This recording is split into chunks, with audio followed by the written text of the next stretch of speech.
خواجہ نے کیا فرمایا؟ سنو کہ میں کون ہوں اور کیا ہوں، محمد الرسول اللہ صلی اللہ علیہ وسلم کے دربار کے کمینے غلاموں میں سے ایک ہوں، کمینے غلاموں میں سے ایک ہوں، کمینے غلاموں میں سے ایک ہوں۔ یہاں کے فارغین تبلیغ اس طرح کریں گے، سارے علمی کو ہم دیوبند کی مکتب میں شامل اور حاصل کر لیں گے۔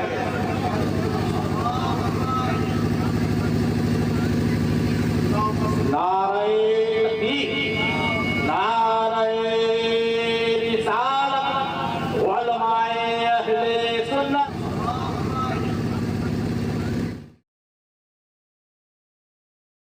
السلام علیکم ورحمۃ اللہ۔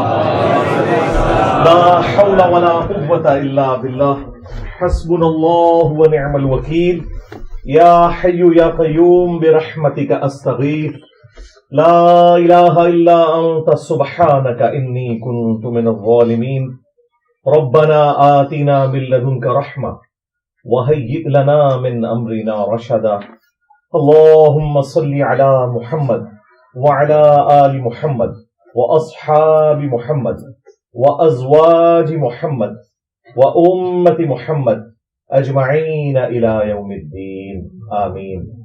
الحمد لله رب العالمين والصلاة والسلام على سيد الأنبياء والمرسلين وعلى آله وأصحابه أجمعين إلى يوم الدين۔ الحمد للہ آج 24 دسمبر 2023 کو سنڈے کے دن ہمارا یہ پبلک سیشن نمبر 126 ہوگا انشاءاللہ تعالی۔ آپ کے یہ ریئل ٹائم سوالات پرچیوں کی شکل میں میرے پاس آ چکے ہیں، انشاءاللہ انہیں ہم بعد میں ڈسکس کریں گے۔ پہلے کرنٹ افیئر کے طور پر ایک ایشو، اور وہ ہے دارالافتاء جامعہ نعیمیہ، جس کے محتمم ہیں مفتی منیب الرحمان صاحب حفظہ اللہ تعالی، جو بریلوی مکتب کے مفتی اعظم ہیں ایٹ لیسٹ پاکستان میں، انڈیا کے لوگ بھی ان کو مانتے ہیں۔ انہوں نے ایک فتویٰ جاری کیا ہے چشتی رسول اللہ سے متعلق، الحمدللہ۔ اس کانٹیکسٹ میں سب سے پہلے تو میں مبارکباد دوں گا اپنے تمام سٹوڈنٹس کو، خواہ وہ مرد ہیں یا عورتیں ہیں، جنہوں نے بھی بڑے اخلاص کے ساتھ پچھلے 10 سالوں میں محنت کی اور ہماری ویڈیوز کی آواز کو پوری دنیا میں پہنچایا، جس کی وجہ سے یہ لوگ مجبور ہوئے کہ یہ فتویٰ جاری کریں۔ تو پہلا کریڈٹ اس کا اگر جاتا ہے کسی کو تو وہ ہمارے سٹوڈنٹس کو جاتا ہے، کیونکہ آپ کو یاد ہوگا کہ آج سے آلموسٹ 10 سال پہلے 23 فروری 2013 کو میں نے اپنی وہ ویڈیو ریکارڈ کروائی تھی، مسئلہ نمبر 71B، انڈیا اور پاکستان کے بزرگوں کی 19 گستاخانہ عبارات کا تحقیقی جائزہ۔ اس میں میں نے دیوبند اور بریلوی اور ایک آدھ حوالہ اہل حدیث کے حوالے سے بھی ہے، کیونکہ وہ کامن بزرگ ہیں دیوبند اور اہل حدیث کے، ان کے بزرگوں کی گستاخانہ عبارتیں ہائی لائٹ کی تھیں، اور بڑے احترام کے ساتھ صرف عبارتیں نقل کرنے کے بعد قرآن و سنت سے جو اوریجنل نظریہ ہے وہ بتایا تھا۔ اس کے بعد فتویٰ کسی پہ نہیں لگایا تھا، اور وہ بیسیکلی میرا ایک ریسرچ پیپر تھا، اندھا دھند پیروی کا انجام۔ اسی کو میں نے ویڈیو کی شکل میں ریکارڈ کروایا تھا 23 فروری 2013 کو۔ آج 24 دسمبر 2023 ہے، یعنی آلموسٹ آپ سمجھ لیں یہ 11 سال ہونے والے ہیں، 10 سال سے تو زیادہ ہی بنتا ہے۔ 18 دسمبر 2023 کو، یعنی آلموسٹ 6 دن پہلے، یہ فتویٰ مفتی منیب الرحمان صاحب کے مدرسے سے نکلا، اور اس پہ آلموسٹ 14 کے قریب علماء مزید ہیں جنہوں نے اپنے سگنیچرز کی ہیں۔ یہ فتویٰ یعنی ایک خوشائن چیز ہے، ہم اسے ویلکم کہتے ہیں، اور اپنے سٹوڈنٹس کے بعد اگر میں اس کا کریڈٹ کسی کو دیتا ہوں تو وہ خود مفتی منیب الرحمان صاحب ہیں حافظہ اللہ تعالی، کہ انہوں نے اس ضرورت کو محسوس کیا. ویسے تو دونوں معاملات میں ان کے لیے ایک امبیرسمنٹ تھی. اگر فتویٰ نہ دیتے تب بھی ظاہر ہے کہ لوگوں نے کہنا تھا کہ جی آپ قرآن و سنت کے علم بردار ہیں اور آپ کے سامنے واضح کفریہ عقائد آ رہے ہیں. دوسری طرف تو آپ کے بزرگ جو ہیں وہ تھانوی رسول اللہ کے حوالے سے اور باقی معاملات کے اندر حسام الحرمین میں احمد بریلوی صاحب نے المتوفہ 1340 ہجری بمطابق 1921 ان کی ڈیتھ ہوئی. تو انہوں نے جو گستاخانہ عبارتیں دیوبند حضرات کی ہائی لائٹ کی تھی اور ان عبارات کے اوپر فتوے دیے تھے، تو یہ جب آپ کے اپنے گھر میں ایسی چیز نکلی ہے تو آپ لوگ خاموش کیوں ہیں؟ تو یہ فتویٰ آپ یہ نہ سمجھیں کہ انہوں نے خوشی سے دیا ہے، یہ مجبوراً دیا ہے، ان کی مجبوری ہے. اچھا، فتویٰ دے کر بھی ان کو نقصان ہوا ہے، لیکن وہ نقصان کم ہے. نقصان کیا ہوا ہے کہ اب وہ جب ان کے فتوے کو اپلوڈ کیا انہوں نے تو نیچے لوگوں نے کمنٹس کیے ہوئے تھے نیو اعلی حضرت انجینئر محمد علی مرزا. ظاہر ہے ہم نے تو اعلی حضرت کے نامکمل مشن کی تکمیل کی ہے. اعلی حضرت کو صرف دوسرے فرقوں کے بزرگوں کے اندر خامیاں نظر آتی تھی، ہم نے اعلی حضرت بھی جن بزرگوں کے ماننے والے ہیں ان کی چیزیں ہائی لائٹ کی ہیں. اور ابھی صرف ایک عبارت کے اوپر فتویٰ ہے، یہ ذہن میں رکھیے گا، یہ بھی 1% کام ہے، 99% کام ابھی باقی ہے. یہ نہ سمجھیں کہ یہ ایک فتویٰ دے کے تو ان کی جان چھوٹ گئی ہے. تمام عبارتوں کے اوپر فتویٰ چاہیے، اور وہ بھی انتہائی سنگین نوعیت کی عبارتیں، اور وہ عبارتیں وہ ہیں جن کا یہ لوگ دفاع بھی کرتے ہیں. ویسے تو اس کا بھی کرتے رہے، لیکن اس میں پھر بھی کوئی دو رائے تھی نا، ان عبارتوں کے حوالے سے تو یہ مکمل دفاع کرتے ہیں. اور میں نے ان کے جتنے بھی جھوٹے دفاع ہیں شتیہات کے نام کے اوپر، یا مجنون کے نام کے اوپر، یا جذب کے نام کے اوپر، یا خاص حالت کے نام کے اوپر، یہ میں نے ساری کی ساری چیزیں ان کی الحمدللہ رد کی ہوئی ہیں. وہ ایک الگ سے ٹاپک ہے، وہ بارہا میں کر چکا ہوں. بہرحال کام ابھی بہت باقی ہے، لیکن سٹارٹ تو ہوا، اللہ کا شکر ہے. اور یہ میں سمجھتا ہوں کہ ہمارے اسٹوڈنٹس کی کامیابی ہے کہ انہوں نے اس کا رونا اتنا رویا ویڈیوز کی شکل میں، خواہ یوٹیوب کے اوپر ہو، ٹک ٹاک کے اوپر ہو، فیس بک کے اوپر ہو، اور چیزیں ہائی لائٹ کی کہ یہ لوگ مجبوراً اس لیول تک اترے، ورنہ یہ تو کسی کو کچھ سمجھتے ہی نہیں ہے. کیونکہ بیسیکلی یہ ان کا ترہ امتیاز تھا کہ دیوبند اور اہل حدیث گستاخ رسول ہیں اور بریلوی جو ہیں وہ عاشق رسول ہیں.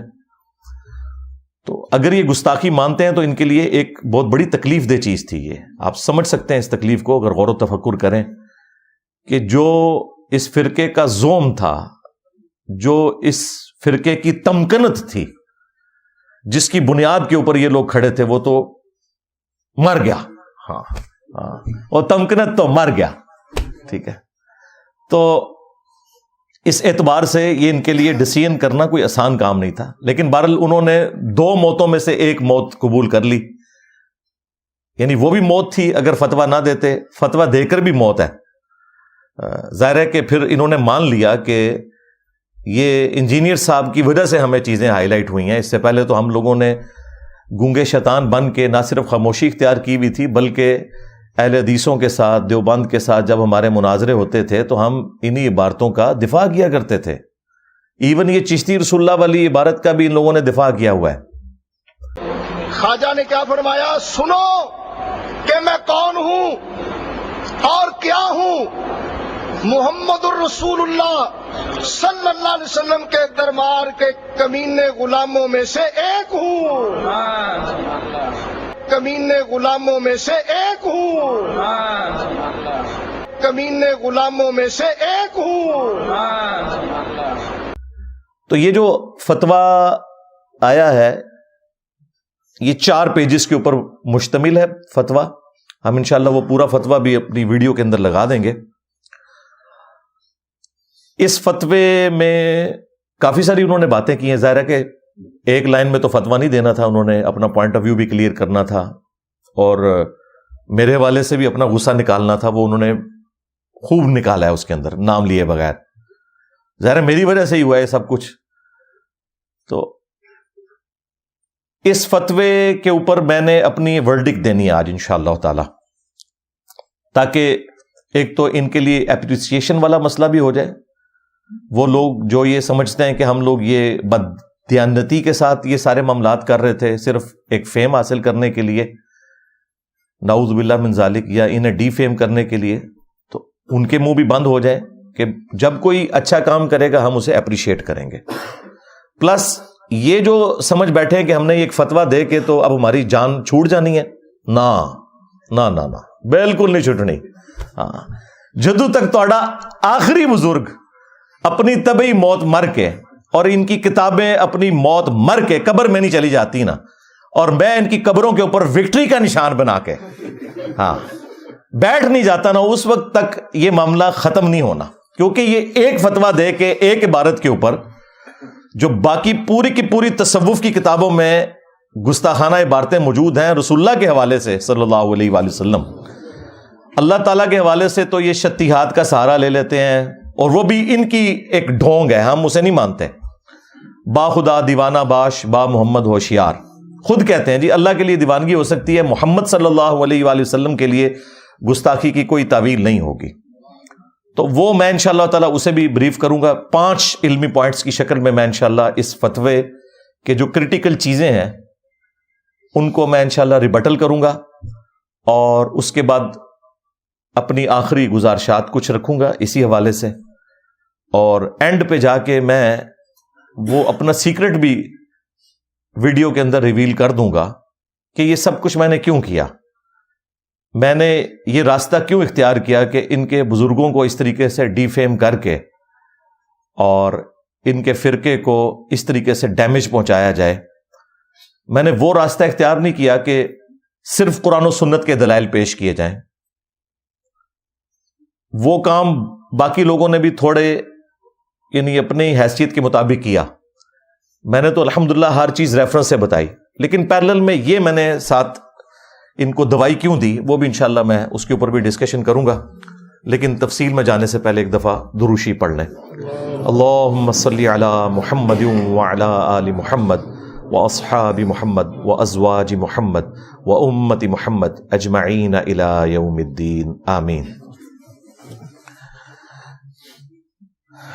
5 علمی پوائنٹ انشاءاللہ ڈسکس کروں گا. علمی پوائنٹ نمبر 1، اسی فتوے کے اندر جو یہ مختلف ان کے پیراگراف ہیں ان کو میں انشاءاللہ ورڈ بائی ورڈ پڑھوں گا اور اس کے اوپر اپنی ورڈکٹ دوں گا. وہ اس میں یعنی شروع میں تو کہتے ہیں کہ یہ کلمات کفر ہیں، اس کے بعد وہ پہلے ہی صفحے کے اوپر لکھتے ہیں تصوف کی کسی کتاب میں غیر نبی کے لیے رسول اللہ کے جو کلمات آئے ہیں یقیناً ہوش و حواس میں جو ان کلمات کو ادا کرے گا وہ کفر کا مرتکب ہے. اہل سنت و جماعت کے کسی بھی مستند اور سکہ عالم دین نے کبھی ان عبارتوں کی تائید اور تصویب نہیں کی. دیکھو کتنے بڑے جھوٹ بولنے والے جے، مناظرے کر دے رہے جے. خواجہ نے کیا فرمایا؟ سنو کہ میں کون ہوں اور کیا ہوں. محمد الرسول اللہ صلی اللہ علیہ وسلم کے دربار کے کمینے غلاموں میں سے ایک ہوں، کمینے غلاموں میں سے ایک ہوں، کمینے غلاموں میں سے ایک ہوں. کوڑ مار دے ہو، پاگل سمجھا ہوا ہے عوام کو. بلکہ اس کا رد ہی کیا ہے. چنانچہ امام اہل سنت امام احمد بریلوی قادری ان کے والد سے انہوں نے فتاوی رضویہ سے نقل کیا ہے کہ وہ کہتے ہیں کہ اگر کوئی شخص یہ کہے کہ میں اللہ کا رسول ہوں یا فارسی میں کہے کہ میں پیغمبر ہوں تو وہ کافر ہو جائے گا. اب مجھے بتائیے کون سی راکٹ سائنس ہے جو اعلیٰ حضرت نے ہمیں سمجھا دی ہے؟ یعنی ہمارے چھوٹے سے بچے کو بھی پتا ہے کہ جو شخص بھی یہ کہے گا کہ میں اللہ کا رسول ہوں یا پیغمبر ہوں رسول اللہ کے بعد صلی اللہ علیہ وآلہ وسلم، خواہ وہ مسلمہ کذاب ہو، خواہ وہ غلام احمد قادیانی دجال ہو، خواہ وہ کوئی صوفی بزرگ ہو جو کشف کے نام کے اوپر کسی خاص حالت کے اندر بھونک جائے. ہاں وہ جو خادم رضوی صاحب کہتے تھے انہوں ہلکا نہ جانو جیڑا بھونکتا جائے نبی تے بھونکتا جائے. تو جتنے بھی بھونکتے رہے ہیں اپنے آپ کو رسول اللہ کہہ کے، خواہ وہ چشتی رسول کے نام پہ ہو، تھانوی رسول کے نام پہ ہو، شبلی رسول کے نام پہ ہو، جی صادق رسول کے نام کے اوپر ہو، معاویہ رسول کے نام کے اوپر ہو. یہ تو انہوں نے تو کلمے اپنے 10-11 کر لیے ہیں. تو یہ سارے کے سارے جو ہیں یہ کلمات کفر، یہ سب کو پتا ہے. مسئلہ ہے کہ بزرگوں کو ہائی لائٹ کر کے ان چیزوں کو سامنے لے کر آنا، یہ کام کیوں نہیں کیا؟ ہمیں تو کہتے ہیں جی انجینئر صاحب گندی مکھی ہیں اور بیٹھتی ہی گند کے اوپر ہیں. بالکل مجھے فخر ہے کہ میں تمہارے بزرگوں کا گند صاف کر رہا ہوں، لیکن مانو یہ گند تمہارے بزرگوں کا تھا. یعنی میں جس گند پہ جا کے بیٹھ رہا ہوں، یعنی چشتی رسول اللہ، تھانوی رسول اللہ یا باقی عبارتیں، یہ تمہارے بزرگوں کا گند تھا. اور 1 ٹن حسن زن رکھ لیتے ہیں کہ بزرگوں کا نہیں تھا، ان کی کتابوں میں ہے. تو کتابیں پرنٹ کس نے کی؟ اس سے چندے کس نے بٹورے؟ آج تک اس کی پرنٹنگ ہو رہی ہے. کسی کی جرت نہیں کہ ان مکتبوں کے باہر جا کے دھرنے دیں. پورے ملک کو یہ بلاک کرتے ہیں اپنے پولیٹیکل گینز کی خاطر. وہاں جا کے دھرنے کیوں نہیں دیتے؟ کیونکہ ادھر سے چندے لے کے کھا رہے ہیں. وہ ان کے اپنے لوگ ہیں پرنٹ کرنے والے.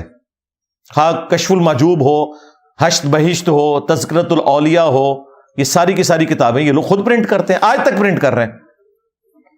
تو یہ جان نہیں چھڑا سکتے. تو یہ کہنا کہ جی یہ انجینئر صاحب گندی مکھی ہیں، گند پہ بیٹھتے ہیں، تو ہم پوچھیں گے کہ اشرف علی تھانوی صاحب نے سینکڑوں کتابیں لکھی تھیں، تو اعلی حضرت بھی جا کے گند پہ ہی بیٹھے. ایک کفریہ عبارت نکالی حفظ الایمان سے، جسے میں بھی کفریہ مانتا ہوں، میں نے اپنے ریسرچ پیپر میں ڈالی ہوئی ہے. میں نے 10 سال پہلے جو ویڈیو ریکارڈ کروائی 19 گستاخانہ عبارتوں کے اوپر، اس میں بھی اس کو ڈسکس کیا ہے. تو اعلی حضرت کو بھی سینکڑوں کتابوں میں ایک چھوٹا سا رسالہ حفظ الایمان، اس کی بھی ایک کفریہ عبارت ملی. تو اعلی حضرت بھی سینکڑوں کتابوں کو چھوڑ کر گند پہ بیٹھے تھے. بالکل. یہ اگر میرے اوپر یہ ڈاکٹرن لگا رہے ہیں اور کہہ رہے ہیں انجینئر صاحب کو ہمارے بزرگوں کی خدمات نہیں نظر آ رہی، تمہارے اعلی حضرت کو باقی بزرگوں کی خدمات نہیں نظر آ رہی تھی؟ ادھر یہ لوگ کیا کہتے ہیں، نہیں جی بڑے سے بڑا بزرگ بھی ہونا جی، اگر وہ نبی کا گستاخ ہے تو اس کی بزرگی فارغ. تھوڑے بابے دی بزرگی کیوں نہیں فارغ؟ میرے نبی سا ہے ہی کوئی نہیں، تیرے بابے تے شاہ ہی کوئی نہیں، لے جاؤ بابے اپنے اتھوں. دوسروں کے لیے کرائٹیریے اور اپنے لیے آپ انجینئر صاحب سے بھیک مانگ رہے ہیں جی انجینئر صاحب ہمارے بزرگوں کو گستاخ کہنا چھوڑ دیں. بڑا برا وقت آیا جی بریلویاں ہوتے. توبہ توبہ توبہ توبہ. انہوں نے کدے سوچا نہیں سی کہ ہمارا ہتھیار ہمارے اوپر چلے گا. پچھلے 100 سال سے انہوں نے گستاخی کے نیزے کی نوک پہ رکھا ہوا تھا ساروں کو، حسام الارمین لکھ کر ہر بندے کو گستاخ کہنا. آج اسی طرح کی گستاخیاں اس سے بڑھ کر ان کے بزرگوں کی نکلی ہیں. تو کہنے جی انجینئر صاحب آپ ہمارے بزرگوں کو گستاخ تو نہ کہیں. ہم نے آپ سے ہی سیکھا تھا. 31 سال میں بھی بریلوی رہا ہوں. یہ آپ نے ہمیں سکھایا تھا، با خدا دیوانہ باش، با محمد ہوشیار. دیوانگی صرف اللہ کے لیے چلے گی، رسول اللہ کے لیے اگر دیوانگی کی تو فارغ ہو جاؤ گے. اب بھول گئے ہو سب کچھ. یہ تمہارا پڑھایا ہوا سبق تھا، اور الحمدللہ ہم اس سبق کو اچھا سمجھتے ہیں. بالکل. اسی لیے میں کہتا ہوں میں تو اعلی حضرت کے نامکمل مشن کی تکمیل کر رہا ہوں. اعلی حضرت نے وہ مشن ادھورا چھوڑا تھا، اس کی کمپلیشن الحمدللہ 100 سال بعد میں نے آ کے کی ہے. جس طرح نیوٹن نے گریوٹی کا ایشو ادھورا چھوڑا تھا، لوگ کنکلوڈ کر بیٹھے تھے. وہ تو 300 سال بعد جب آئنسٹائن آیا تو اس نے بتایا کہ بھائی یہ تھیوری آف ریلیٹیوٹی جب وہ سامنے لے کے آیا تو اس نے بتایا بھی گریوٹی تو فورس نہیں ہے، یہ تو ایشو ہی کوئی ڈیفرنٹ ہے. تو یہ نامکمل مشن تھا جس کی تکمیل اللہ کے فضل سے ہمارے اس پلیٹ فارم سے ہوئی ہے. لہذا یہ بالکل آپ اس کو کلیئر کر لیں کہ یہ اگر کریڈٹ پہلے نمبر پہ جاتا ہے تو ہمارے پلیٹ فارم کو جاتا ہے اس حوالے سے الحمدللہ. علمی پوائنٹ نمبر 2 آگے چل کے وہ لکھتے ہیں کہ جہاں تک ان کتابوں کے مصنفین کے ایمان کا معاملہ ہے تو جب تک قطعی طور پر ثابت نہ ہو جائے کہ یہ الفاظ ان کے اپنے تحریر کردہ ہیں وہ اہل ایمان ہی قرار دیے جائیں گے. بالکل ہم آپ کے ساتھ ہیں. اور یہ دیکھیں اپنی عوام کی حمایت حاصل کرنے کے لیے اور اپنی عوام کو میرے خلاف کرنے کے لیے جھوٹ بولتے ہیں کہ انجینئر صاحب ہمارے بزرگوں کو کافر کہتے ہیں، گستاخ رسول کہتے ہیں. یہ تم کہلواتے ہو. میری جو 23 فروری 2013 کی ویڈیو ہے، جو پہلی ویڈیو تھی 71B مسئلہ انڈیا اور پاکستان کے بزرگوں کی 19 گستاخانہ عبارات کا تحقیقی جائزہ، اس سے لے کے آج تک میں ہمیشہ سٹارٹ اسی سے لیتا ہوں کہ ہم 1 ٹن حسن ظن رکھتے ہیں کہ بزرگوں نے یہ نہیں فرمایا ہوگا، یہ الہاقی عبارت ہے، بعد میں کسی نے داخل کر دی، لیکن تم لوگ تو مناظرے کرتے رہو نا اس کے حق میں۔ خواجہ نے کیا فرمایا؟ سنو کہ میں کون ہوں اور کیا ہوں، محمد الرسول اللہ صلی اللہ علیہ وسلم کے دربار کے کمینے غلاموں میں سے ایک ہوں، کمینے غلاموں میں سے ایک ہوں، کمینے غلاموں میں سے ایک ہوں۔ تم لوگ دفاع کرتے رہو، یہ تم لوگ کہتے رہو کہ یہ بزرگوں کی عبارتیں آپ کو سمجھ نہیں آئی ہیں۔ تو یہ ایک معصومانہ سا جملہ لکھنا کہ جی جب تک کنفرم نہ ہو ہم بزرگوں کو کافر نہیں کہہ سکتے، یہ کوئی آپ ہم پہ احسان نہیں کر رہے۔ ہم بھی یہی بات کرتے ہیں کہ بزرگوں پہ کفر کا فتویٰ نہیں لگے گا، عبارتوں پہ لگے گا۔ تمہیں تو یہ بھی توفیق نہیں مل رہی تھی کہ عبارتوں پہ فتویٰ دیتے، یہ تو ہماری وجہ سے دینا پڑ گیا نا۔ تمہیں تو صرف دیوبندیوں کی اور وہابیوں کی عبارتیں نظر آتی تھی، اپنے بابوں کی نظر ہی نہیں آتی تھی، پرنٹنگ کر رہے تھے آج تک۔ تو یہ بالکل کوئی یہ نہ سمجھے کہ ہمارا کوئی موقف اس سے ہٹ گیا۔ ہم بھی کہتے ہیں کہ یہ بزرگ دنیا سے جا چکے، اپنے اعمال کو بھگتیں گے، اچھے کیے تو جنتوں میں ہوں گے، برے کیے تو اللہ تعالیٰ کے عذاب میں ہوں گے۔ ہمیں ان سے کوئی انٹرسٹ نہیں ہے، ہمیں انٹرسٹ ہے ان کے اس تعارف سے جو کتابوں کی شکل میں موجود ہے، ان کتابوں کے اوپر، عبارتوں کے اوپر ہم بات کرتے ہیں۔ بزرگوں پہ تو کرتے نہیں، لیکن جب تم اپنے بزرگوں کا دفاع کرتے ہو نا، پھر ہم سامنے آ جاتے ہیں۔ تو یہ آپ بالکل کلیئر کریں۔ پھر لکھتے ہیں پریس کی ایجاد سے قبل کتابیں ہاتھ سے لکھی جاتی تھی اور کاتب حضرات اس کی نقل کر کے نسخے تیار کرتے تھے۔ بعض دشمنان دین نے دینی خصوصاً تصوف کی کتابوں میں تحریفات اور الحاقات کیے ہیں۔ یہ دشمنان دین کون ہیں؟ یعنی یہ وہابی لکھتے رہے ہیں تصوف کی کتابیں، وہ تو تمہارے بزرگوں کو مسلمان ہی نہیں سمجھتے۔ یہ تمہارے بزرگوں کے اپنے ماننے والے تھے، انہوں نے غداری کی ہے پھر ان کے ساتھ۔ اور سب سے بڑی بات تو آڑے بزرگوں کی بزرگی فارغ، ان کی ناک کے نیچے یہ سب کچھ ہوتا رہا کہ ان کی کتابوں میں کفریات ڈلتے رہے۔ بزرگ کدھر مر گئے تھے؟ بزرگ نہ اپنی کتابوں کو تبدیل ہونے دیتے۔ اچھا، اس کے جواب میں ہوتا کیا کہیں گے؟ وہ جی اللہ کی کتابیں بھی تو تبدیل ہو گئی ہیں۔ نہ، اللہ تعالیٰ نے ان کتابوں کی کہیں گارنٹی نہیں لی تھی۔ گارنٹی صرف ایک کتاب کی ہے، وہ یہ انا نحن نزلنا الذکر وانا لہ لحافظون، اس کی گارنٹی لی ہے۔ اچھا، اس کے جواب میں یہ کہیں گے جی ہمارے بزرگوں نے کہاں گارنٹی لی ہوئی تھی؟ جی لی ہوئی تھی۔ آپ کے بزرگوں کی ڈیوٹیاں ہیں، ہر علاقے کا بزرگ لادہ سے ہوتا ہے جو وہ سارے معاملات چلا رہا ہوتا ہے۔ جی وہ کہتے ہیں، جی آپ کہتے ہیں پرائم منسٹر جو ہیں وہ خان صاحب ہیں یا نواز شریف صاحب ہیں یا کاکڑ صاحب ہیں، وہ کہتے ہیں نہیں، اصل پرائم منسٹر پاکستان کے داتا صاحب ہیں۔ ہاں، یہ ویڈیوز میں ریکارڈ ہے۔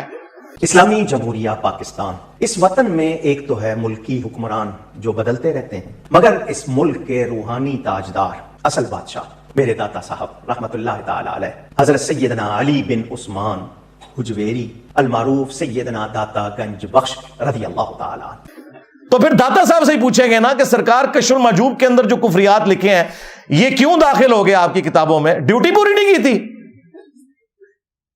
ہمارے وہ خادم رضوی صاحب بھی، بابا جی بھی کہا کرتے تھے نا کہ امام مالک فرماندے نے امت مر جائے۔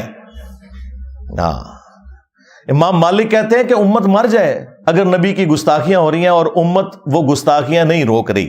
امام مالک فرماتے تھے پھر امت زندہ کیوں ہے؟ پھر مر جائے ساری، پھر مر جائے ساری۔ پوری عالم اسلام اس وقت یا تو مر جائے، یا تو مر جائے سارا عالم اسلام، یا پھر حضور کی عزت پر پیرا دے۔ بس دو باتوں میں سے ایک بات ہے، بس یا سارا اکٹھا ہو کے مر جائے تو یا پھر فرانس کو جواب دے۔ تو میں نے اس میں کہا تھا بابا جی رکو ذرا، صبر کرو، تیرے بابا کیوں نہ مر جان؟ غوث کتب ابدال جنہاں دی ڈیوٹیاں نے، انہوں نے اپنے نبی نے غداری کیوں کی تھی ہے؟ انہوں نے اپنے نبی کا کلمہ نہیں پڑھا ہوا؟ کیا ان غوث کتب ابدال جو تمہارے جعلی کلیم کیے ہوئے ہیں لیکن تمہارے نزدیک تو اصلی ہیں، انہوں نے اپنے نبی کا کلمہ نہیں پڑھا ہوا؟ یہ کیوں نہیں مر جائیں؟ بلکہ تمہیں کہنا چاہیے تھا کہ بزرگ کتے کی موت مریں، کیونکہ ان کے پاس اختیار تھا کہ وہ رسول اللہ کے خلاف جو ویڈیوز ہیں یوٹیوب کے اوپر اپلوڈ، انہیں ڈیلیٹ کروا سکتے تھے نگاہ مار کے، اور نہیں کروائی انہوں نے۔ واہ واہ، عزتیں اویل کی ہیں تم نے اللہ اور اس کے رسول کے نام کے اوپر، چندے بٹورے ہیں، خانقاہیں آباد کی ہیں، جدادیں بنائی ہیں اللہ اور اس کے رسول کے نام کے اوپر عز وجل و صلی اللہ علیہ وآلہ وسلم، سواریاں سوار کی ہیں تم نے مکے اور مدینے کی آوازیں لگا کر، اور آج جب اسلام کے اوپر برا وقت آیا ہے تو تم سے کچھ بھی نہیں ہو رہا. تو پھر ہم تم سے پوچھیں گے کہ چندے حلال کیوں نہیں کر رہے ہو؟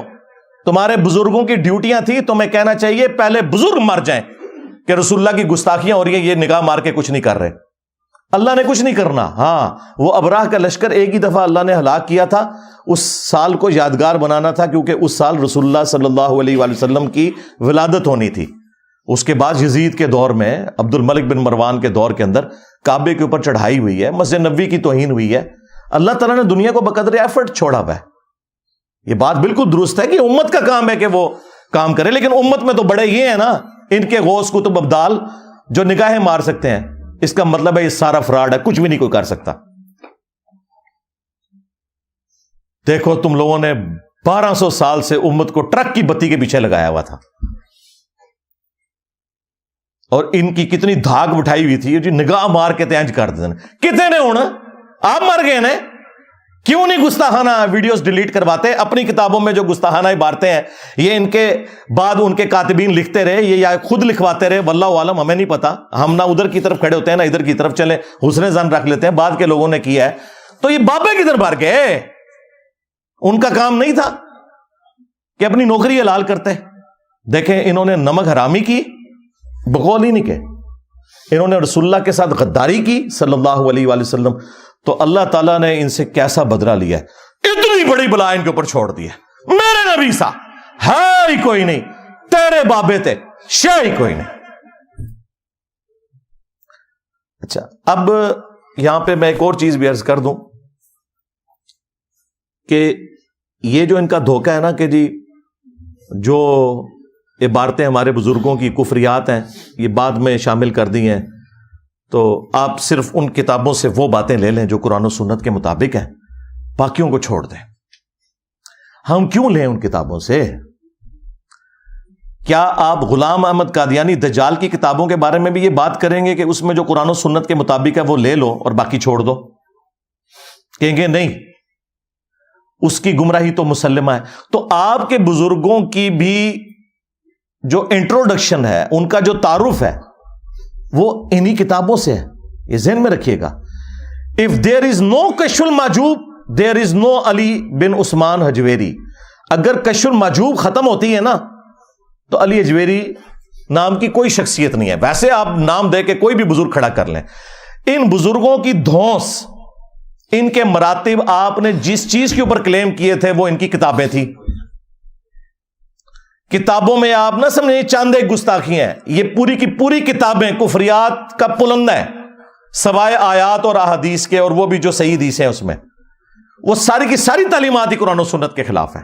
لیکن میں نے ہائی لائٹ کی ہیں گستاخیاں کیونکہ وہ بات ذرا آسانی سے سمجھ آتی ہے. ادروائز ہمارے نزدیک تو یہ ساری کتابیں فراڈ کے اوپر مبنی ہیں. چلیں ہم ایگری کر لیں ان کے ساتھ کہ جی یہ جو گستاخانہ عبارتیں ہیں وہ بعد میں کسی نے ڈال دی ہیں، لیکن مجھے یہ بتائیے جو تعلیمات یہ لوگ خود اپنے درس و بیان کے اندر لوگوں سے بیان کرتے ہیں ان کے بارے میں آپ کیا کہیں گے؟ وہ تو میں نے تو نہیں نا گن پوائنٹ پہ داخل کروایا. یعنی یہ کہتے ہیں کہ جی یہ گستاخانہ عبارتیں بزرگوں کی نہیں ہیں، لیکن یہ والی تعلیمات جو ہے نا یہ بزرگوں کی ہیں. ہمارے نزدیک تو وہ تعلیمات بھی فراڈ ہیں. مثال کے طور پر باپا جانی جو ہے الیاس قادری صاحب، اس وقت سب سے بڑے ان کے غوث وقت ہے نا، انہوں نے شیخ عبد القادر جیلانی المتوفا 561 ہجری سے متعلق ایک کتابچہ لکھا ہے جنات کا بادشاہ. وہ چینی جن والا، وہ چینی جن جس میں وہ واقعہ بھی ہے. اچھا، اس میں انہوں نے ایک واقعہ لکھا ہے، اور واقعہ نہ صرف لکھا ہے بلکہ ان کے جو چھوٹو مولوی ہیں نا وہ ویڈیو میں بھی بیان کر رہے ہیں اور اس کو ڈیفینڈ بھی کر رہے ہیں. شیخ عبد القادر جیلانی کو کچھ لوگ ملنے کے لیے آئے، تو جب ان کے پاس پہنچے تو ان کا ایک جو غلام تھا اس نے لوٹا جو رکھا تو لوٹے کی ٹوٹی قبلہ کی طرف نہیں کی. تو شیخ عبد القادر جیلانی غوث پاک سرکار رضی اللہ تعالیٰ عنہ کو اس پر ملال ہوا, تو آپ نے جلال سے اس کی طرف دیکھا تو وہ آپ کی نگاہ کی تاب نہ لاتے ہوئے جاں بحق ہو گیا. اور ان تعلیمات کو یہ قرآن و سنت کے مطابق سمجھتے ہیں. ہم کہتے ہیں یہ بھی فراڈ ہے. اس میں پتہ کیا لکھا ہوا ہے واقعہ, کہ شیخ عبد القادر جیلانی رحمۃ اللہ علیہ کا ایک مرید تھا, وہ انہیں وضو کروایا کرتا تھا. ایک دن اس نے وضو کروانے کے بعد جو لوٹا ہے نا, اس کی ٹوٹی قبلہ رخ رکھنے کی بجائے تھوڑی ہٹا کے رکھ دی, جان بوجھ کے نہیں, بے دھیانی کی وجہ سے. تو کہتے ہیں جی شیخ عبد القادر جیلانی کو اتنا غصہ آیا کہ انہوں نے نگاہ مار کے نا مرید کو جلا کے راکھ کر دیا, اس کی روح پرواز کر گئی. وہ مرید جو بیچارہ اس امید میں اپنے بابے سے اٹیچ تھا کہ یہ میری حفاظت کرے گا, وہ خود تو مرا, بابا بھی مار کے چلا گیا. ہاں ظاہر ہے بابے نے قتل ناحق کیا, 302 لگتی ہے بابے کے اوپر, ہاں ذہن میں رکھیے گا. تو ان کے بابوں نے ان کی آخرت کیا بچانی ہے, ان کے مرید اپنی آخرت بھی لے ڈوبے, بابا بھی نال ہی لائے گئے. تو کہتے ہیں اس کے بعد پھر انہوں نے نگاہ ماری لوٹے کی طرف تو ٹوٹی سیدھی ہو گئی. یہ ان لوگوں کا, ان کے بزرگوں کا, اب تو میں کہہ سکتا ہوں نا ان کے بزرگوں کا, کیونکہ یہ تو مانتے ہیں نا, ان کے بزرگوں کا یہ لیول ہے کہ وہ بجائے لوٹے کی ٹوٹی کو سیدھا کرنے کے بندے مار دیتے ہیں, اور پھر ہمیں یہ بتاتے ہیں کہ آپ نے رسول اللہ تک پہنچنا ہے نا صلی اللہ علیہ وآلہ وسلم, ان بزرگوں کا دامن کرم تھام لیں. توبہ توبہ توبہ, دماغ خراب ہے ساڈا,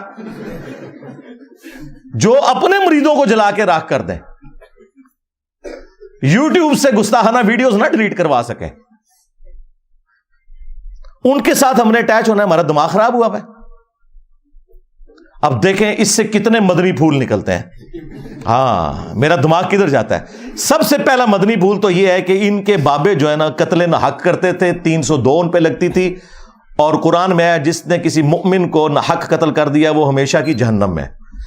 ان کے بابے بقول ان کے, میں نہیں کہتا, بقول ان کے, ہم تو اس نے ظن رکھیں گے کہ عبد القادر جیلانی کو تو بیچاروں کو پتہ ہی نہیں ہوگا ان کے ساتھ کیا کچھ ہو رہا ہے, لیکن چونکہ یہ کروا رہے ہیں تو ظاہر ہے کہ پھر اس کا اینڈ رزلٹ یہی نکلے گا کہ وہ اپنے مریدوں کو قتل ناحق والا نہ صرف معاملہ کرتے تھے بلکہ مریدوں کی وجہ سے اپنی بھی آخرت برباد کر لی. ظاہر ہے خود بھی جہنم میں چلے گئے قتل ناحق کر کے, تو قرآن کا فتویٰ ہے. آج تو آڑے بابے ہوں 302 کٹاوا ہونا ہوتے ہیں. اچھا اس کے بعد یہ رزلٹ نکلا کہ یہ جو ان کا دعویٰ ہے نا کہ یہ رسول اللہ صلی اللہ علیہ وآلہ وسلم کے دین کے پاسباں ہیں, امین ہیں, ان کی لیگیسی آگے لے کے چل رہے ہیں, یہ بھی بالکل فراڈ ہے. کیا رسول اللہ صلی اللہ علیہ وآلہ وسلم کا ایٹیچیوڈ یہ ہوتا تھا اپنے ساتھیوں کے ساتھ؟ بخاری اور مسلم دونوں اٹھا کے دیکھیں. انس ابن مالک کہتے ہیں 10 سال تک میں نے رسول اللہ کو وضو کروایا ہے صلی اللہ علیہ وآلہ وسلم.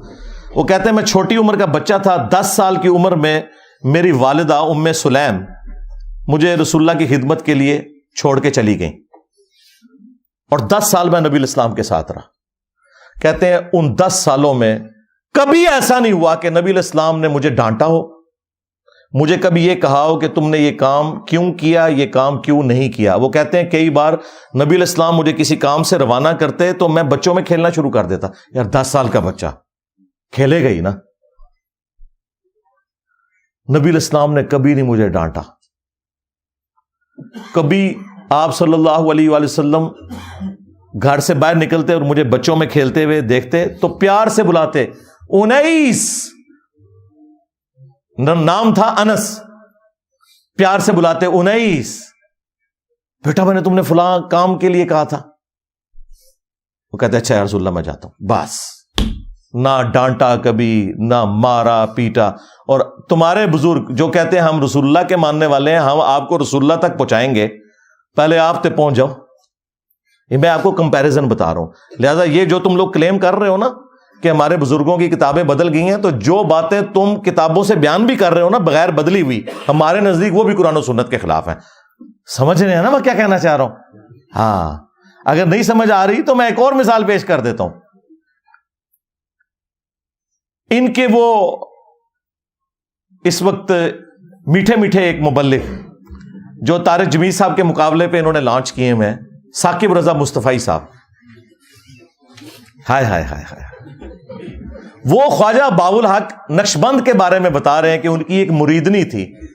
ہاں اس کو بادشاہ وقت نے ایک مینارے سے گرایا، اور وہ بخارے میں تھے. وہ کہتے ہیں کہ مریدنی نے آخری وقت میں بجائے اللہ کو پکارنے کے نا بابے کو پکارا. اوکھے ویلے بزرگ کام آتے ہیں. تو آگے الفاظ دیکھیں اس ذمہ دار شخص کے. یہ کہتا ہے کہ جی وہ بزرگ آئے اڑ کے اور انہوں نے مریدنی کو کیچ کر کے، ہاں اس میں الفاظ ہے پکڑ کے، تو زمین پہ آرام سے رکھ دیا جب اس کو دھکا دیا جلاد نے. حضرت شاہ نقشبند بخاری علیہ رحمہ نقش بندیوں کے امام ہیں. آپ کابل میں تشریف لائے تو بادشاہ کے گھر میں کام کرنے والی ایک خاتون آپ سے روحانی نسبت قائم کر لیتی ہے. جو اس کی ہم منصب تھیں انہوں نے اس سے حسد کیا اور بادشاہ کے گھر کا زیور چوری کر کے اس پر الزام دھر دیا اور گواہیاں بھی دے دی. بادشاہ کو بڑا غصہ آیا. اس نے کوئی بات سنے بغیر کہا کہ اس کو لے جاؤ اور محل کی چھت سے اوپر گرا دو. خیر اس کو چھت پہ لے گئے. جب پھینکنے لگے تو اس کے دل میں خیال آیا، وہ کسی نے بتایا تھا کہ اوکھے ویلے بزرگ کام آتے ہیں، تو اس سے بڑھ کر اوکھا ویلا ہو کیا سکتا ہے. تو اس نے بخارے کی طرف منہ کر کے کہا، شیئا للہ چو گدائے مستمند المدد خواہم ز شاہ نقش بند. اور اتنے میں جلاد نے پیچھے سے دھکا دے دیا. جب وہ نیچے گئی تو حضرت شاہ نقشبند بخاری نے پکڑ کے آرام سے زمین پہ رکھ دیا. تو حیرت زدہ ہوگی، حضرت آپ کب آئے تھے؟ کہا تو از چبارہ آمدی من از بخارا آمدم. تو چبارے سے چل پڑی تھی، میں بخارے سے چل پڑا. اور بعد میں مریدنی پوچھتی ہے کہ حضرت آپ کہاں سے ہیں؟ تو انہوں نے کہا کہ تو مینارے سے چل پڑی اور میں بخارے سے چل پڑا، اور نہر والے پل تے آ کے ملے دوئے. یہ تبدیل تو نہیں ہوا. ظاہر ہے ثاقب رضا مصطفی صاحب جب بیان کر رہے ہیں تو یہ واقعہ تبدیل تو نہیں ہوا نا. اس کے ساتھ تو ہم یہ کر سکتے ہیں نا سب کچھ. اور دوسری طرف بخاری مسلم میں حدیث ہے کہ ام عائشہ سلام اللہ علیہا کہتی ہیں کہ اللہ کے محبوب صلی اللہ علیہ وآلہ وسلم نے کبھی بھی کسی عورت کو بیعت کے لیے ہاتھ نہیں لگایا. اور ان کی حالت دیکھیں کہ ان کے جو پیر ہیں وہ مریدنیاں کیچ کرتے ہیں. اب میں نے تو نہیں ان کو کہا کہ نامحرم مریدنی کو کیچ کیوں کیا، یہ میں آپ کو کمپیریزن بتا رہا ہوں. اس کے بعد ایک اور واقعہ جو بڑا مشہور کیا ہوا انہوں نے، وہ کہتے ہیں کہ جی ابو الحسن خرقانی جو تھے نا، جو بایزید کے خلیفہ تھے، وہ خلیفہ بھی جا کے قبر پہ ہی ہوئے ہیں. مطلب ان کے مرنے کے بعد تو وہ پیدا ہو رہا ہے بندہ. تو محمود غزنوی جب سومنات پہ حملے کر رہا تھا تو اس کو کامیابی نہیں ہو رہی تھی، تو آخری دفعہ اس کے پاس ابو الحسن خرقانی کا ایک کرتا تھا جو اس نے اللہ کے حضور توسل کے طور پر پیش کرتے ہوئے دعا کی اور اسے فتح ہو گئی. اور رات کو خواب میں بابا جی آ گئے اور بابا جی ناراض ہیں. وہ کہتے ہیں کہ تو نے میرے کرتے کی اتنی کم قیمت لگائی ہے. اگر تو یہ کرتا اپنے ہاتھ میں پکڑ کے اللہ سے یہ دعا کرتا کہ ہند کی سرزمین میں قیامت تک کوئی کافر نہ ہو تو یہ سارے مسلمان ہو جاتے. حضرت ابو الحسن خرقانی ایک بزرگ گزرے، یہ حضرت بایزید بستامی کے سجادہ نشین تھے. اتنے بڑے آدمی تھے، اپنا جبہ دیا محمود غزنوی کو. جب مشکل آئی تو دعا مانگنا آگے رکھ کے، اللہ فتح دے دے گا.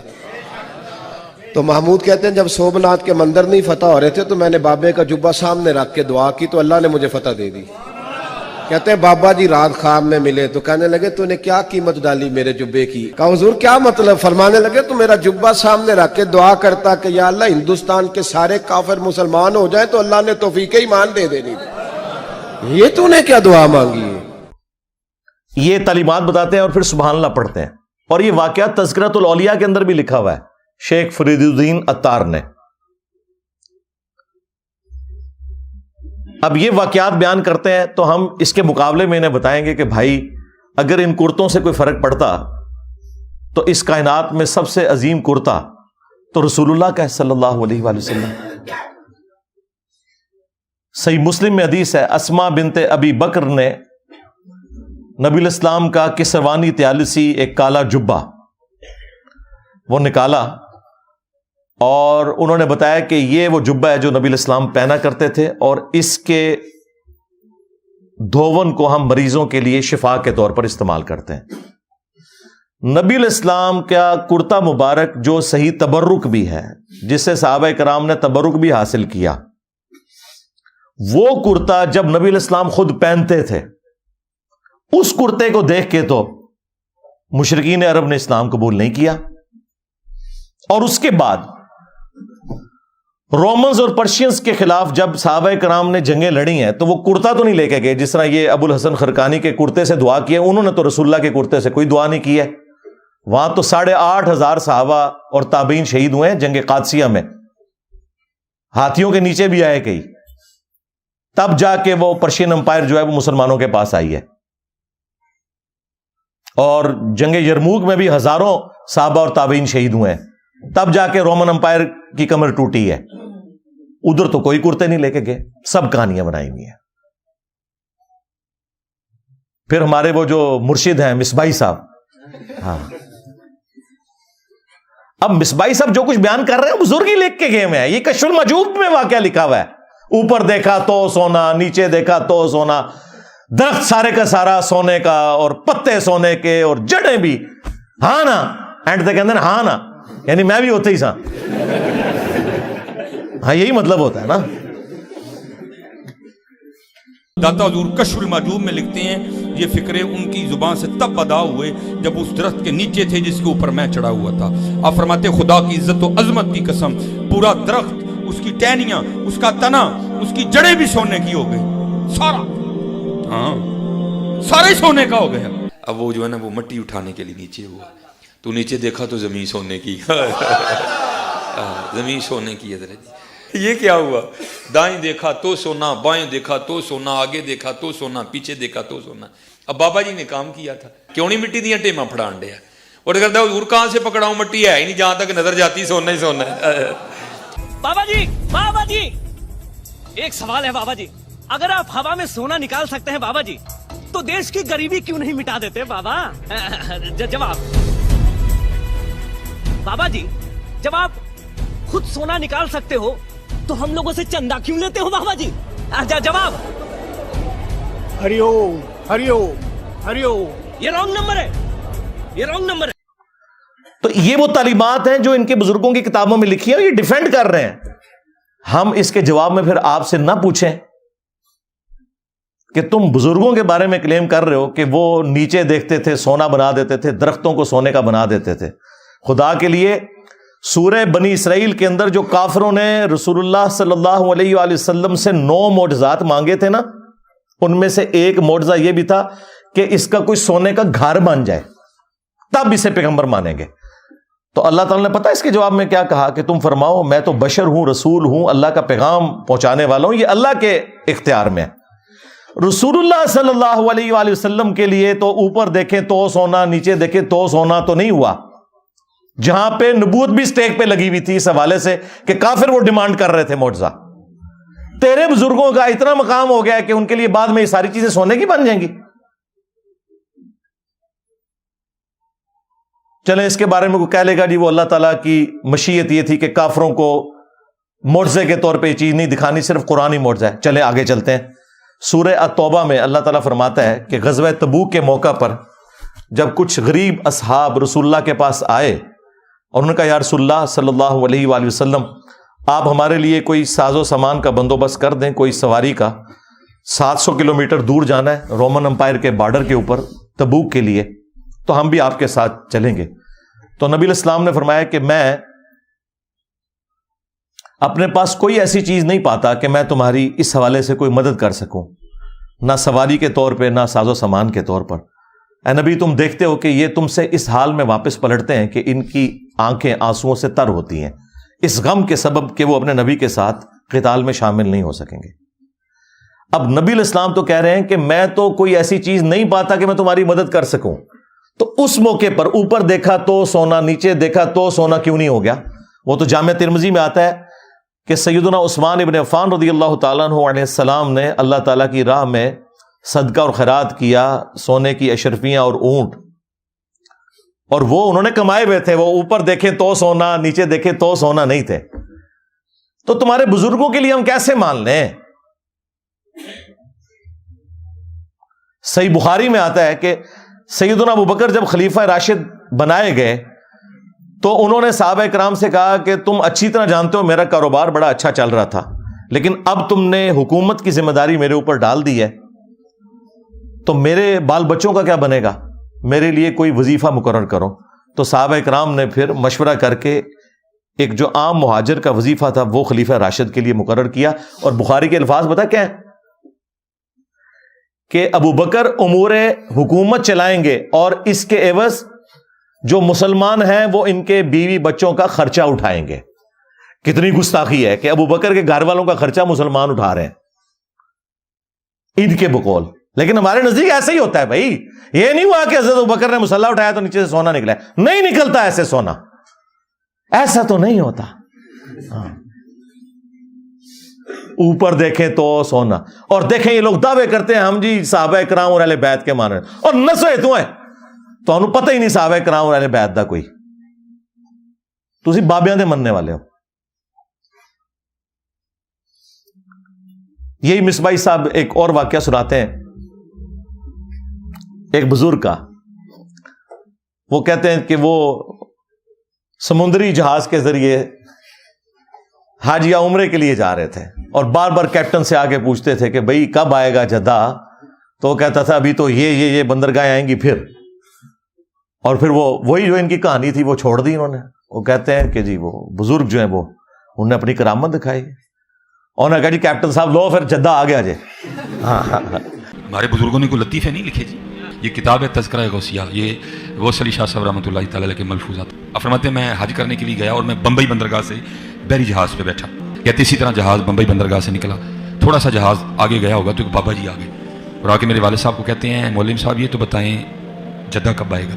تو کہتے ہیں میرے والد صاحب مسکرا کے کہنے لگے بزرگو وہ یہ تو جہاز بمبئی بندرگاہ تو چلے ہے 11 دن لگنے نے پھر جدہ آئے گا۔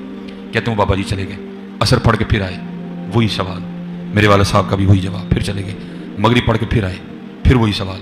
کس دفعہ میرے والد صاحب بھی غصے میں آ گئے، کہنے لگے بابا جی گل نہ کریے، بار بار نہ ہو میرے کا، میں تو 11 دن تو پہلے لیا نہیں سکتا، جو تسی لیا سکتے ہو تو لے آؤ۔ کہتے ہیں وہ بابا جی میرے والد صاحب کو کہتے ہیں پھر سب سے پہلے کون سی بندرگاہ آئے گی؟ کہتے ہیں میرے والد صاحب نے کہا مخا، پھر کون سی آئے گی؟ حدیدہ، پھر کون سی آئے گی؟ عدن، پھر کون سی آئے گی؟ میرے والد صاحب نے کہا جدہ۔ تو بابا جی کہتے ہیں پھر ویکھو جدہ آ گیا جی۔ تذکرہ غوثیہ، ہمارے بزرگوں نے کوئی لطیفے نہیں لکھے جی، انہوں نے پتا سی کہ جدے تو بعد انجینئر صاحب نے بھی آنا ہے۔ اتنا بڑا بلنڈر بابے سے ہو گیا۔ یہی میں کہتا ہوں ان بابوں کو نہ قرآن کا پتہ، نہ سنت کا پتہ، نہ ان کو نماز ٹھیک آتی ہے، نہ انہیں زکوٰۃ کے مسائل پتہ ہے، نہ انہیں حج کے مسائل پتہ ہے۔ اتنی بڑی خرابی ہو گئی کہ جو احرام باندھنے کی جگہ تھی میقات، وہ یہ سب کانٹیننٹ سے وہ جا رہے تھے، وہ کہہ رہے تھے کہ یہ اس طرف سے جا رہے تھے۔ یلملم ایک جگہ آتی ہے جو جدے سے بہت پہلے آتی ہے، ایون جہاز کے پائلٹ کو بھی پتا ہے، آپ عمرے کے لیے جائیں وہ اناؤنسمنٹ کرتے ہیں کہ یلملم آنے والا ہے، اگر کسی نے احرام نہیں باندھا ہوا یا احرام باندھا ابھی تک نیت نہیں کی تو نیت کر لے، کیونکہ اس کے بعد تو دم واجب ہو جائے گا۔ ان کے بابے نے ڈائریکٹ جدے پہنچا دیا جہاز، وہ کوئی نہیں پہنچا، کہانی پہ کراندہ جائے۔ لیکن چلو یہ تو کہتے ہیں نا پہنچا، ہم کہتے ہیں جس بابے کو مسائل نہیں پتا پکڑ کے مفت میں پورے کے پورے بحری جہاز کے اوپر جو ہے نا وہ دم واجب کروا دیا۔ سینکڑوں لوگ سوار ہیں، سینکڑوں بیڑے آپ جا کے ڈھونڈے، یعنی نیکی کی تھی کہ الٹا مصیبت ہی پا چھڑے، اور یہ شوق سے بیان کرتے ہیں، یعنی پورے جہاز کو اڑا کے وہاں پہ پہنچا دیا۔ یہ نا جہاز تو اڈگل بنیا تھے کوئی نہیں، ہاں نہ تم سے سٹیم انجن بنا، نہ تم سے ہوائی جہاز بنا، پوری زندگی تمہارے بزرگ مکے مدینے جاتے رہے، ٹھیک ہے، کسی کو تیل نظر نہیں آیا۔ تیل جا کے 1960 میں جا کے جو ہے وہ ارامکو کمپنی جو امریکہ کی، انہوں نے جا کے وہاں پہ نکالا تیل، تو بزرگ کدھر رہے؟ سب کہانیاں کراتے رہے۔ اچھا اب میں آپ کو بتاؤں، مسلم شریف میں لکھا ہوا ہے، بنو سلمہ ایک چوراہے پر کھڑے ہوئے تھے، نبی الاسلام پاس سے گزرے، آپ صلی اللہ علیہ وآلہ وسلم نے پوچھا کس لیے کھڑے ہو؟ تو انہوں نے کہا یا رسول اللہ ہم دور گاؤں ایریا سے آتے ہیں تو نماز میں لیٹ ہو جاتے ہیں، ہم نے ارادہ کیا کہ ہم مسجد نبوی شریف کے پاس مدینہ شریف میں ہی شفٹ ہو جاتے ہیں تاکہ نماز پہ ہم ٹائملی پہنچ جائیں. تو آپ صلی اللہ علیہ وآلہ وسلم نے فرمایا کہ تم لوگ جتنے قدم چل کے آتے ہو نا تو اتنا ثواب تمہارے نامہ اعمال میں لکھا جاتا ہے. تو پھر بنو سلمہ نے مدینہ شریف میں شفٹ ہونے کا ارادہ ترک کر دیا. آپ مجھے بتائیں اس وقت رسول اللہ نے یہ مشورہ کیوں نہیں دیا کہ اڑ کے آ جایا کرو, بعد میں بابے جو اڑیں گے. او بھائی کوئی نہیں تھا اڑتا, اس کا مطلب صحابہ کرام کو ایکٹنگ میں نہیں کر رہے تھے, وہ نہیں اڑ سکتے تھے بےچارے, اسی لیے مدینہ شریف شفٹ ہو رہے تھے. یہ ہے کتابوں کا دین. یہ میں آپ کو کمپیریزن ساتھ ساتھ اس لیے کروا رہا ہوں تاکہ آپ کو پتہ چلے کہ مرنے سے پہلے اے مسلمان کر لے اس پہ غور. کتابوں کا خدا اور ہے, بابوں کا خدا اور. اگرچہ بابے بھی اسی خدا کو مانتے ہیں لیکن یہ کوالٹیز بالکل ڈیفرنٹ ہیں. قرآن و سنت میں آئی ہوئی تعلیمات بالکل ڈیفرنٹ ہیں. اس طرح کی تعلیمات یہ لوگ پبلک کے اندر مشہور کر رہے ہوتے ہیں. اگلے دنوں وہ باپا جانی کی ایک ویڈیو, اس کے اوپر ان کے جو سینکڑوں ہزاروں مریدین سبحان اللہ پڑھ رہے ہیں. وہ کہہ رہے ہیں جی ہمارے ایک مفتی تھے دعوت اسلامی کے, تو وہ فوت ہو گئے. ان کی قبر کے اوپر ایک مدنی قافلہ حاضری کے لیے گیا تو کہتے ہیں اندر سے قرات کی آواز سنائی دے رہی تھی اور زور کی نماز تھی. مفتی دعوت اسلامی کی بارگاہ میں تو انہوں نے وہ بتایا کہ ہم اس وقت مفتی دعوت اسلامی قدس سر السامی کے مزار پر حاضر ہیں, اور ہم دونوں نے ہم دونوں نے بالکل ہوش و حواس میں اپنے کانوں سے سنا کہ اندر میں با جماعت نماز پڑھی جا رہی ہے, اندر میں نماز پڑھی جا رہی ہے. باقاعدہ قراءت سنائی گئی ہم کو. ظہر کا وقت تھا, باقاعدہ وہ قراءت سنائی دی گئی. ظہر کا وقت تھا, باقاعدہ وہ قراءت سنائی دی گئی. ظہر کا وقت تھا, باقاعدہ وہ قراءت سنائی دی گئی, اور سلام پھیرنے کے بعد اللہم انت السلاموں کی دعا بھی ہم نے سنی. اندازہ کرو, اور نیچے لوگ سبحان اللہ پڑھ رہے ہیں. اس سے آپ اندازہ لگائیں کہ ان کے آڈینس کتنا اپنا دماغ استعمال کرتے ہیں. زور کی نماز میں تو قرات اونچی ہوتی ہی نہیں ہے, کہانی ہے, کوئی آواز نہیں سی آ رہی قبر کے اندر سے یا باہر سے. ایسے نہیں ہوتا میرے بھائی. صحابہ اکرام کا سٹیٹس میں آپ کو بتاؤں, قبر تو بہت دور کی چیز ہے. صحیح بخاری میں حدیث ہے, نبی علیہ السلام کا ایک غلام تھا مدعم, جو آپ علیہ السلام کی سواری کا کجاوا کسا کرتا تھا. خیبر کے موقع پر ایک نامعلوم تیر اسے لگا, وہ شہید ہو گیا. صحابہ اکرام نے کہا کہ تمہیں شہادت مبارک ہو. نبی علیہ السلام کی خدمت بھی اور موت بھی آپ کی موجودگی میں آئی ہے. بالکل ٹھیک رزلٹ نکالا. لیکن نبی علیہ السلام نے پتہ کیا فرمایا؟ آپ نے فرمایا تم اسے شہادت مبارک کہہ رہے ہو, حالانکہ میں نے دیکھا ہے کہ اس نے مال غنیمت کی ایک چادر چوری کی تھی جو اللہ تعالیٰ نے آگ کی بنا کے اس کے اوپر ڈال دی ہے. صحابہ کرام کو تو سامنے میت کے اوپر کوئی چادر نظر نہیں آئی. ان کے بزرگوں کو نظر آتا ہے جی قبر کے اندر کون نماز پڑھ رہا ہے, کوڑ مارے اور نماز زور کی, اور کہہ رہے کہ رات کی آواز باہر سنائی دے رہی تھی. زور میں تو آہستہ آواز سے ہوتی ہے. کوئی جھوٹ کرنا تھا تو مغرب عشاء کا ذکر کرتا ہے, لیکن وہ چور اپنی لنگوٹی چھوڑ جاتا ہے نا, اور ہم تو تیار بیٹھے ہیں پکڑنے کے لیے. چھوڑ ہی نہ ہو تب بھی ہم پکڑ لیتے ہیں, جب کوئی اتنی چھوڑ کے جائے تو ویسے پکڑی جائے گی. تو صحابہ کرام اپنے گھروں کی طرف دوڑے. اگر کسی نے غلطی سے بھی کوئی ایک رسی کا ٹکڑا بھی اٹھایا تھا نا, یہ سمجھ کے کہ اس کی کیا ورت ہے, لا کے مال غنیمت میں جمع کروایا کہ اس کی وجہ سے ہماری پکڑ نہ ہو جائے. پھر بخاری مسلم میں حدیث موجود ہے کہ نبی علیہ السلام دو قبروں کے پاس سے گزرے تو رک گئے. صحابہ کرام نے کہا یا رسول اللہ آپ کیوں رکے ہیں؟ فرمایا دو قبر والوں کو عذاب ہو رہا ہے. صحابہ کرام کو تو نہیں قبر کا عذاب نظر آیا. ان کے بزرگوں کو کشف القبور ہوتا ہے, جی آخرت کا بتا دینا, اور چھڑ دو آخرت کا 10 دن دینا. یہ دیکھ کے نا, دیکھ کے میری میکینیکل انجینئرنگ کا ایک فارمولہ نہیں پڑھ سکتے, سمجھانا تو دور کی بات ہے, جب تک انہوں نے سیکھا نہ ہو کہانیاں. اور دیکھیں یہ باپا جانی جو ہے نا, یہ کئی بار درس دیتے ہوئے نا اینک لگائی ہوتی ہے انہوں نے, اور جو لوگوں کے دلوں کے حال جانتے ہیں وہ سامنے پیڈ سے پڑھنے کے لیے ان کو اینک لگانی پڑتی ہے. اور زوم کر لیا کرو اینج کر کے, کم از کم انجینئر صاحب دے فتوے تو بچ جاؤ. اینک کے بغیر جو سامنے لکھا ہوا اردو نہ پڑھ سکے وہ دل کے حال جانے گا. کہانیاں کرانیاں بند کرو. جھوٹ. اپنی طرف سے چیزیں بنا بنا کے مارکیٹ میں پھینکتے ہیں اور لوگوں کو جو ہے نا وہ اپنے بزرگوں کا پھر اسیر کیا ہوا ہے کہ جی ہمارے بزرگ تو یہ کر لیتے تھے، تو وہ کر لیتے تھے، تو یہ کر لیتے تھے. تو نبی الاسلام نے کہا ان 2 قبر والوں کو عذاب ہو رہا ہے. ان میں سے ایک چگلی کھاتا تھا، دوسرا پیشاب کے چھینٹوں سے نہیں بچتا تھا. آپ نے پھر ایک درخت کی ٹہنی توڑ کے اس کے 2 حصے کیے، اس پہ لگائے اور فرمایا جب تک یہ ہری رہیں گی ان کے عذاب میں تخفیف ہوگی نبی الاسلام کی دعا کی برکت سے. پھر مسلم شریف میں حدیث ہے، نبی الاسلام نے فرمایا کہ میں نے ارادہ کیا کہ میں اللہ سے دعا کروں کہ تمہیں عذاب قبر سنوا دے. دیکھ تو کوئی سکتا ہی نہیں، لیکن پھر میں اپنے اس ارادے سے پیچھے ہٹ گیا. مجھے خدشہ ہوا کہ تم اگر عذاب قبر سن لو تو اپنے مردوں کو دفنانا ہی چھوڑ دو گے، اتنا خوف کھا جاؤ گے. صحابہ اکرام کو تو عذاب قبر دیکھنا تو دور کی بات، نبی الاسلام کہتے ہیں تمہیں تو سنوایا بھی نہیں جائے گا. اور یہ لوگ اپنے بزرگوں کے بارے میں کلیم کرتے ہیں. سب کہانیاں بنائی ہوئی ہیں، جھوٹ ہے. جھوٹ بولو اور بولو، بولتے جاؤ، اسی لپیٹتے جاؤں گے تھوڑی. اینڈ ریڈی نے گچھی انہوں آگ لا دیں گے قرآن و سنت کے دلائل سامنے رکھ کے. کہانیاں بنائی ہوئی ہیں، جھوٹ پہ جھوٹ بولتے جاتے ہیں. تو یہ وہ تعلیمات میں آپ کو بتا رہا ہوں موٹی موٹی جو ان کے کلیم ہیں.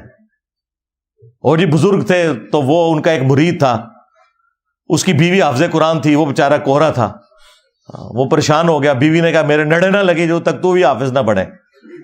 تو ٹائم قیامت تک کی. وہ جناب پریشان ہو کے پیر صاحب کے پاس پہنچا. پیر صاحب نے کہا جی کہ جی صبح، اور یہ وہ واقعات جو انہوں نے کتابوں میں لکھے ہوئے ہیں، بیان کرتے ہیں. یہ وہ ہیں جو تبدیل نہیں ہوئی ہوئی، یہ وہ چیزاں نے.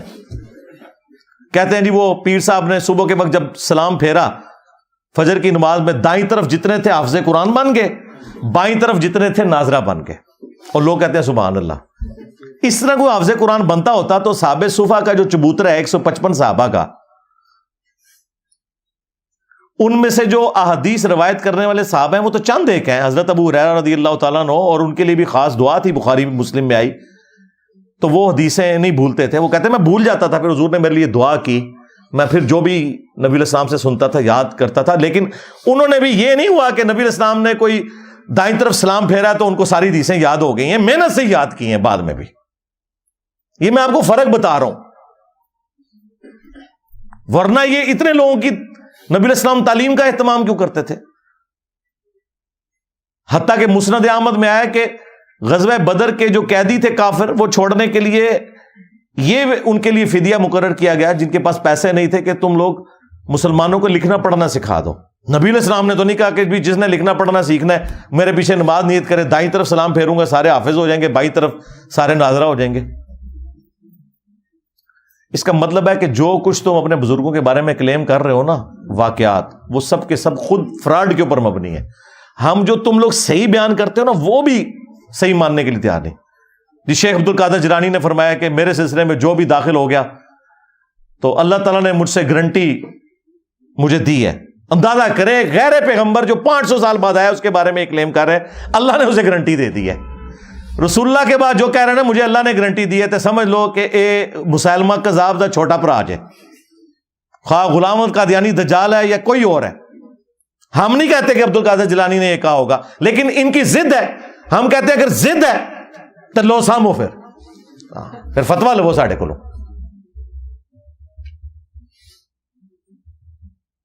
تمام اولیاء کی گردن پہ میرا پاؤں. توبہ توبہ، کیا کبھی ابو بکر عمر عثمان و علی نے یہ دعویٰ کیا کہ تمام صحابہ کی گردن پہ ہمارا پاؤں ہے؟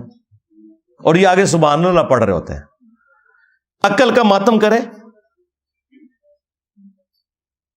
جی. میرا مرید جو ہے وہ مشرق میں ہو اور میں مغرب میں ہو اور اس کا ستر کھل جائے تو میں پہنچ جاؤں گا. میں کہا بڑو سچے قادری.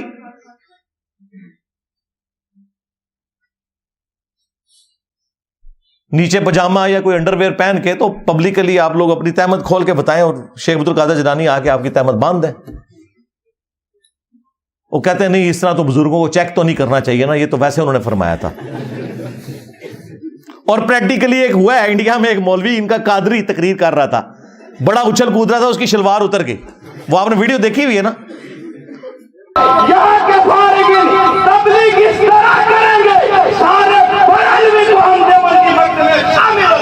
لیں گے.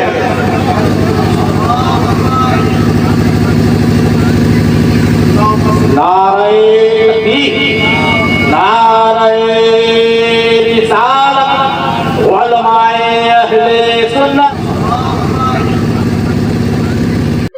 اور کوئی نہیں شیخ عبد القادر جیلانی اس کی شلوار اوپر کرنے کے لیے آئے. سارے مریدوں کو جنت میں ساتھ لے جاؤں گا. اللہ کے بندو تم نے قرآن و حدیث پڑھا ہی نہیں ہوا. سورہ الشعراء میں جب وہ آیت نازل ہوئی کہ اپنے قریبی رشتہ داروں کو ڈر سنائیے، تو بخاری اور مسلم دونوں میں یہ حدیث موجود ہے. نبی علیہ السلام نے اپنے چچا عباس کو مخاطب کیا، اے نبی کے چچا عباس، میرے مال سے جو لینا ہے لے لے، اگر اللہ کے حضور پکڑا گیا تو میں تیرے کچھ کام نہیں آؤں گا. اے نبی کی پھوپھی صفیہ، میرے مال سے جو کچھ لینا ہے لے لے، اگر اللہ کے حضور تو پکڑی گئی تو میں تیرے کچھ کام نہیں آؤں گا. اے نبی کی بیٹی فاطمہ، میرے مال سے جو تو نے لینا ہے وہ لے لے، اگر اللہ کے حضور تو پکڑی گئی تو میں تیرے کچھ کام نہیں آؤں گا. اندازہ کریں. اور ادھر یہ لوگ کہتے ہیں جی ہم اپنے مریدوں کو بھی ساتھ لے کے جائیں گے جنت میں، اس وقت تک جنت میں داخل ہی نہیں ہوں گے. اللہ سے ڈر جاؤ. یہ تکبرانہ جملے کہ اولیاء کی گردن پہ میرا پاؤں ہے. اچھا پھر یہ بھی یہ پورا قصیدہ ان کی طرف قصیدہ غوثیہ منسوب کیا ہوا ہے. اور وہ پیر میر علی شاہ صاحب کے دربار کے اوپر نا جمعے کے دن مصطفیٰ جان رحمت پہ لاکھوں سلام تو کبھی کبھار ہی پڑھا جاتا ہے، قصیدہ غوثیہ برل وہاں پہ پڑھا جاتا ہے. یہ قیامت تک سورج جو طلوع ہوگا وہ مجھے میری اجازت سے طلوع ہوگا، مجھے بتائے گا کہ کیا کچھ ہونا ہے. پتہ نہیں کیا کچھ کہانیاں لکھی ہیں نے، مطلب وہ جو کوئی صحابی بھی نہیں سوچ سکتا اپنے بارے میں. تو یہ ساری کی ساری باتیں کرنے کے بعد پھر میں بولوں کہ نہ بولوں کہ میرے نبی سا ہے ہی کوئی نہیں، بابے تھے شے ہی کوئی نہیں. کیونکہ یہ جتنے میں نے 7-8 واقعات آپ کو بابوں کے بتائے ہیں نا، اس کے مقابلے میں قرآن و سنت کی تعلیمات بتائی ہیں. تو اب میں حق بجانے میں ہوں یہ کہنے میں کہ نبی کے جیسا ہے ہی کوئی نہیں، بابے تھے شے ہی کوئی نہیں. جو چیزیں نبی علیہ السلام ان کے صحابہ کے لیے نہیں ہے، تم نے بابوں کے لیے کلیم کی ہیں. تو ہم کہہ رہے ہیں نا یہ ہم بابوں کو توہین کے طور پہ نہیں کہہ رہے. اور ویسے بھی تم نے ہمیں خود یہ کہانی پڑھائی ہوئی تھی کہ جی کوئی بڑے سے بڑا غوث کتب ابدال ہو، وہ کسی صحابی کے گھوڑے کے قدموں کی خاک جو گھوڑے کے نتھنوں میں بیٹھے، یہ جو ایک کہانی پوری انہوں نے بنائی ہوئی ہے، کولوئی بنائی ہوئی ہے. چلیں یہ تو مانتے ہیں اس کہانی کو، اس کے برابر نہیں ہو سکتا. تم تو کہتے ہو کہ غوث کتب ابدال یعنی تمہارے بابے صحابہ کرام کے گھوڑے کے قدموں کی خاک کے برابر بھی نہیں ہے. جانوروں سے بدتر سمجھتے ہو غوث کتب ابدال کو. تم ظاہر ہے جانوروں سے بدتر سمجھ رہے. ہم تو اس بات کو نہیں مانتے. کوئی بھی جانور کسی مسلمان سے افضل نہیں ہو سکتا. بہرحال تم کہتے ہو کہ وہ ان گھوڑوں کے قدموں کی خاک جو ہے نا وہ افضل ہے تمہارے غوث کتب ابدال سے. تو میں تو چھوٹی بات کر رہا ہوں، بابے تشائی کوئی نہیں. مجھے تو کہنا چاہیے کہ ابو بکر عمر عثمان و علی جیسا ہے ہی کوئی نہیں. تیرے بابے تشائی کوئی نہیں، تیرے بابے تھے ابو بکر عمر عثمان و علی کے گھوڑے کی خاک کے مقابلے میں بھی شاہی کوئی نہیں. مجھے تو یہ بولنا چاہیے. تو بڑا ہلکا جملہ بول رہا ہوں، رجوع کرا پھر میں دیتے بھی جی بابے تھے شاہی کوئی نہیں، بابے تھے شاہی کوئی نہیں. جی آئے دن انجینئر صاحب نعرہ لگاتے ہیں. تم نے یہ نعرہ لگایا ہوا ہے نا کہ کوئی غوث کتب ابدال جو ہے وہ کسی صحابی کے گھوڑے کے قدموں کی خاک کو نہیں پہنچ سکتا. خود سے ایک جعلی کہانی. ہاں یہ ضرور ہے حدیث ابو داؤد کے اندر، جب مولا علی علیہ السلام کے اوپر سب و شتم کروا رہے تھے بنو امیہ کے لوگ کر رہے تھے، حضرت مغیرہ ابن شعبہ کی موجودگی میں، وہ گورنر کوفہ تھے، وہ اپنے سامنے کروا رہے تھے. مسند احمد میں بھی موجود ہے. جدھر پھر ان کو بڑا غصہ آیا حضرت سعید ابن زید کو جو عشرہ مبشرہ میں سے تھے اور حضرت عمر کے وہ بہنوئی تھے. انہوں نے کہا اوے مغیرہ، اوے مغیرہ. اور ایک روایت میں آتا ہے اس ظالم کو دیکھو اپنے سامنے ایک جنتی کے اوپر لعنت کروا رہا ہے. تو انہوں نے کہا کہ نبی کے صحابی کے سامنے یہ ہو رہا ہے کہ ایک جنتی شخص کے اوپر لعنت کروائی جا رہی ہے.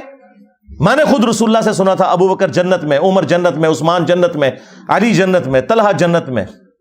عشرہ مبشرہ والی انہوں نے حدیث سنائی اور انہوں نے کہا کہ یاد رکھنا تم بعد کے لوگ جتنے ہو نا، تمہیں عمر نو بھی مل جائے نا، تو جو نبی کا صحابی نبی صلی اللہ علیہ وآلہ وسلم کے ساتھ جہاد میں شریک رہا اور اس کے چہرے کے اوپر گرد آ گئی، مٹی، اس جہاد کی وجہ سے،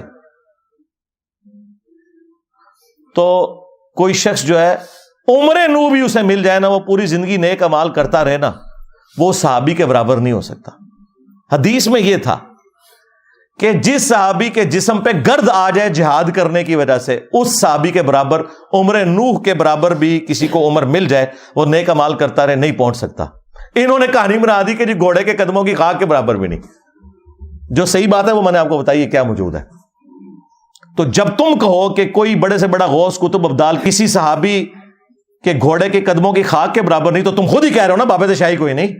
ہم تو پھر بھی بہت بڑی بات کر رہے ہیں کہ نبی کے جیسا ہے ہی کوئی نہیں، بابے تھے شاہی کوئی نہیں۔ تم نے تو یہ پڑھایا ہوا ہے کہ صحابی کے گھوڑے کی خاک جیسا ہے ہی کوئی نہیں، بابے تھے شاہی کوئی نہیں۔ تو میرا نعرہ تم سے بہتر ہے اللہ کے فضل سے، لیکن توجہ نہیں تھی۔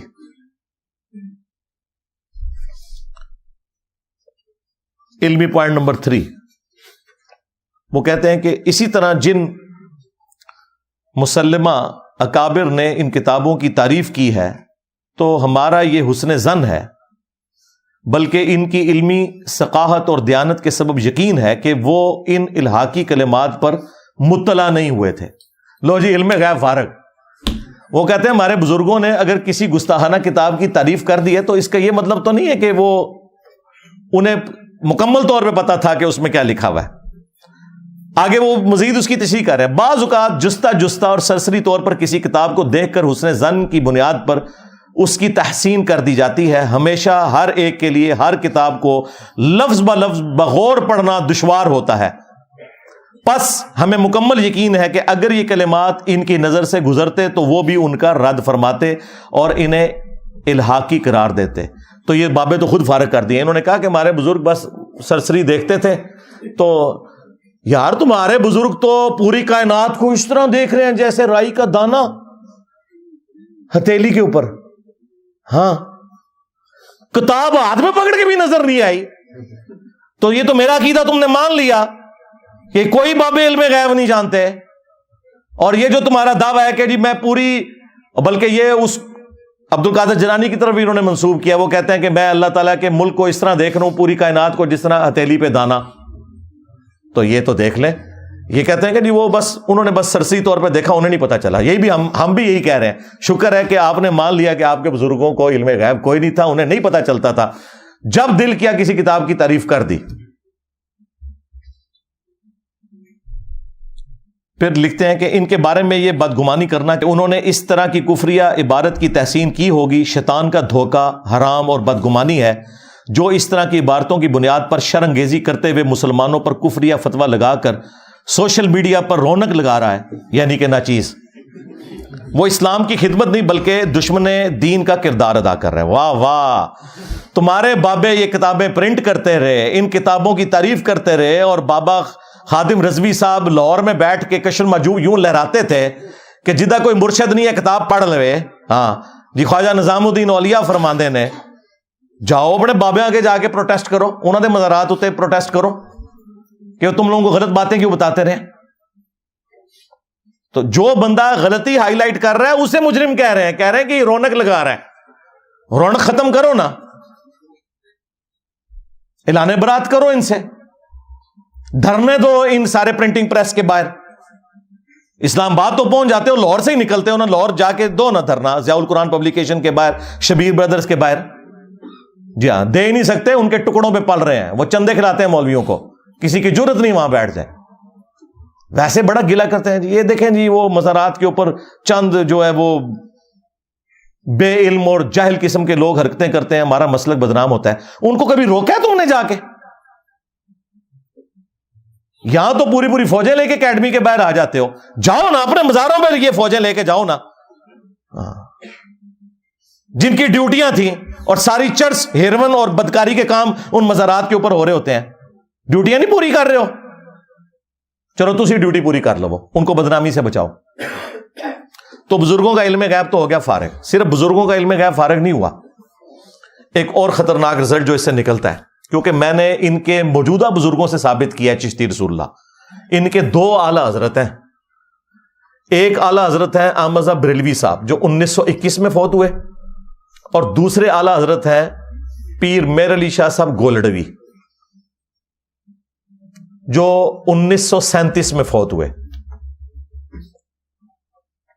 یہ دونوں اعلی حضرت انہوں نے اپنی کتابوں میں چشتی رسول اللہ کو انڈورس کیا.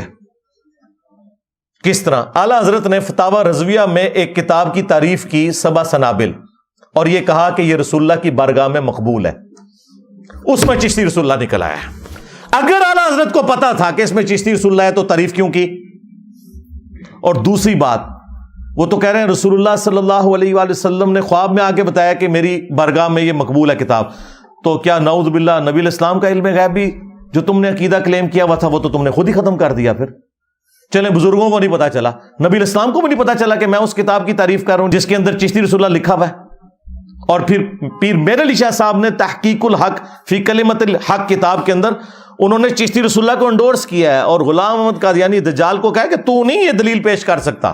یہ بزرگوں کی خاص حالت ہوتی ہے، ان کے لیے یہ بات ہے، تمہارے لیے یہ دلیل نہیں بن سکتی. مان کے گئے ہیں. ان لوگوں کے قلم کی سیاہی تو ابھی خشک نہیں ہوئی. گولڈا شریف میں قلمی نسخے پڑے ہوئے ہیں پیر میر علی شاہ صاحب کے. جی ہاں، بریلی شریف میں اعلی حضرت کے قلمی نسخے پڑے ہوئے ہیں.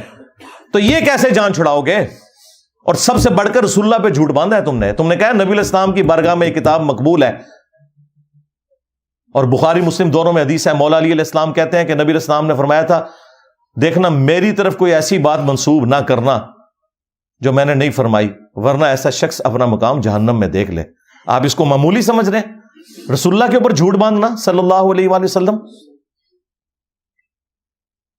بخاری مسلم میں یہ حدیث ہے، مولا علی علیہ السلام جنگ صفین سے جب واپس آ رہے تھے تو خوارج کے خلاف قتال کرنے کے لیے نہروان کی جانب جا رہے تھے. تو انہوں نے اپنے ساتھیوں کا موریل بلند کرنے کے لیے کہا، ایک حدیث انہوں نے بیان کرنی تھی اور وہ حدیث تھی کہ مخلوق کے بہترین لوگ ہوں گے جو خوارج کو قتل کریں گے، کیونکہ خوارج کلمہ گو تھے، لمبی نمازیں تھیں. تو بعض صحابہ اکرام کو ہوا کہ اتنے حاجی نمازی لوگوں کے خلاف ہمیں قتال کرنا پڑ رہا ہے. تو پھر مولا علی نے ان کو سمجھایا کہ بھئی اللہ کے نبی نے فرمایا تھا کہ تم اپنی نمازوں کو ان کے سامنے حقیر سمجھو گے، وہ قرآن پڑھیں گے لیکن حلق سے نیچے نہیں اترے گا.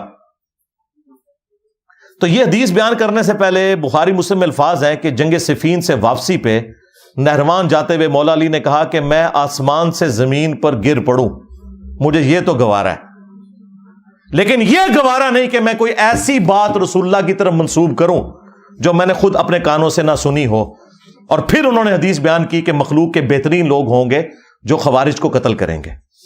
یعنی مولا علی یہ کہتے ہیں کہ اگر کوئی شخص آسمان سے زمین پر گر پڑے اور اس کے لاش کے ٹکڑے ٹکڑے ہو جائیں، یہ جو تکلیف ہے یہ چھوٹی تکلیف ہے.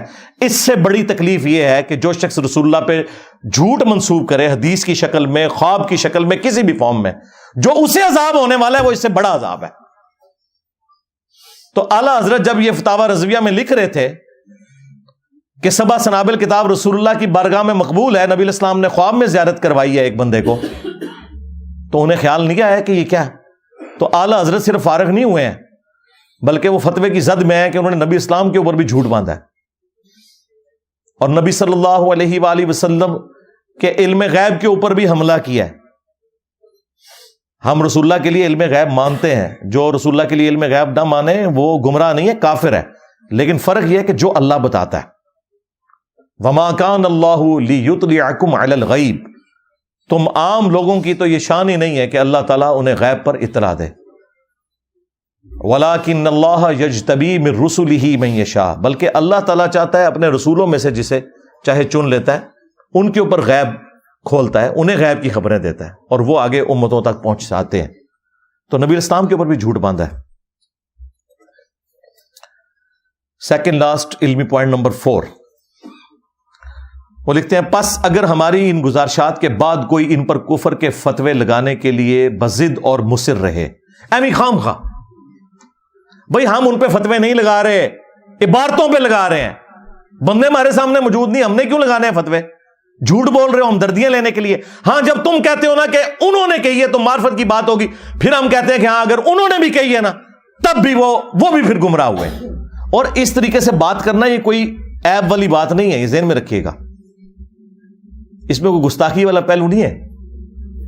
صحیح مسلم کے مقدمے میں امام مسلم لے کے آئے کہ حضرت علی کی وفات کے بعد ابن عباس نے حضرت علی کے کچھ فیصلے منگوائے جو خلیفۃ المسلمین کی حیثیت سے وہ کیا کرتے تھے کوفے میں جب وہ شفٹ ہو گئے تھے. تو حضرت ابن عباس وہ فتوے پڑھتے جاتے تھے اور کہتے تھے اللہ کی قسم علی نے یہ نہیں لکھا ہوگا, اللہ کی قسم علی نے یہ فیصلہ نہیں کیا ہوگا, اگر علی یہ فیصلہ کرتے تو علی بھی گمراہ ہو جاتے. افسوس انہوں نے ایک قیمتی علم کو ضائع کر دیا. یعنی ابن عباس کہہ رہے ہیں کہ حضرت علی کی شہادت کے بعد ان کی طرف لوگوں نے غلط عقائد منسوب کر دیے, ان کے نام سے فیصلے چھاپنے شروع کر دیے. اب وہ فیصلے پڑھتے جا رہے ہیں ابن عباس اور کہہ رہے ہیں کہ یہ علی نے نہیں کہا, علی یہ ایسا نہیں کر سکتے.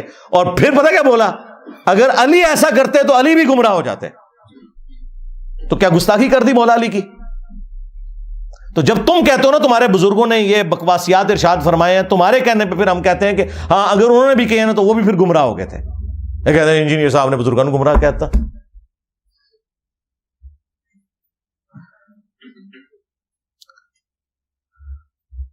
اس پر لازم ہے کہ پہلے کوئی قطعی دلیل پیش کرے کہ یہ عبارت خود ان مصنفین کی تحریر کردہ ہے اور ان کتابوں کی تحسین کرنے والے اس الحاقی عبارت پر مطلع تھے.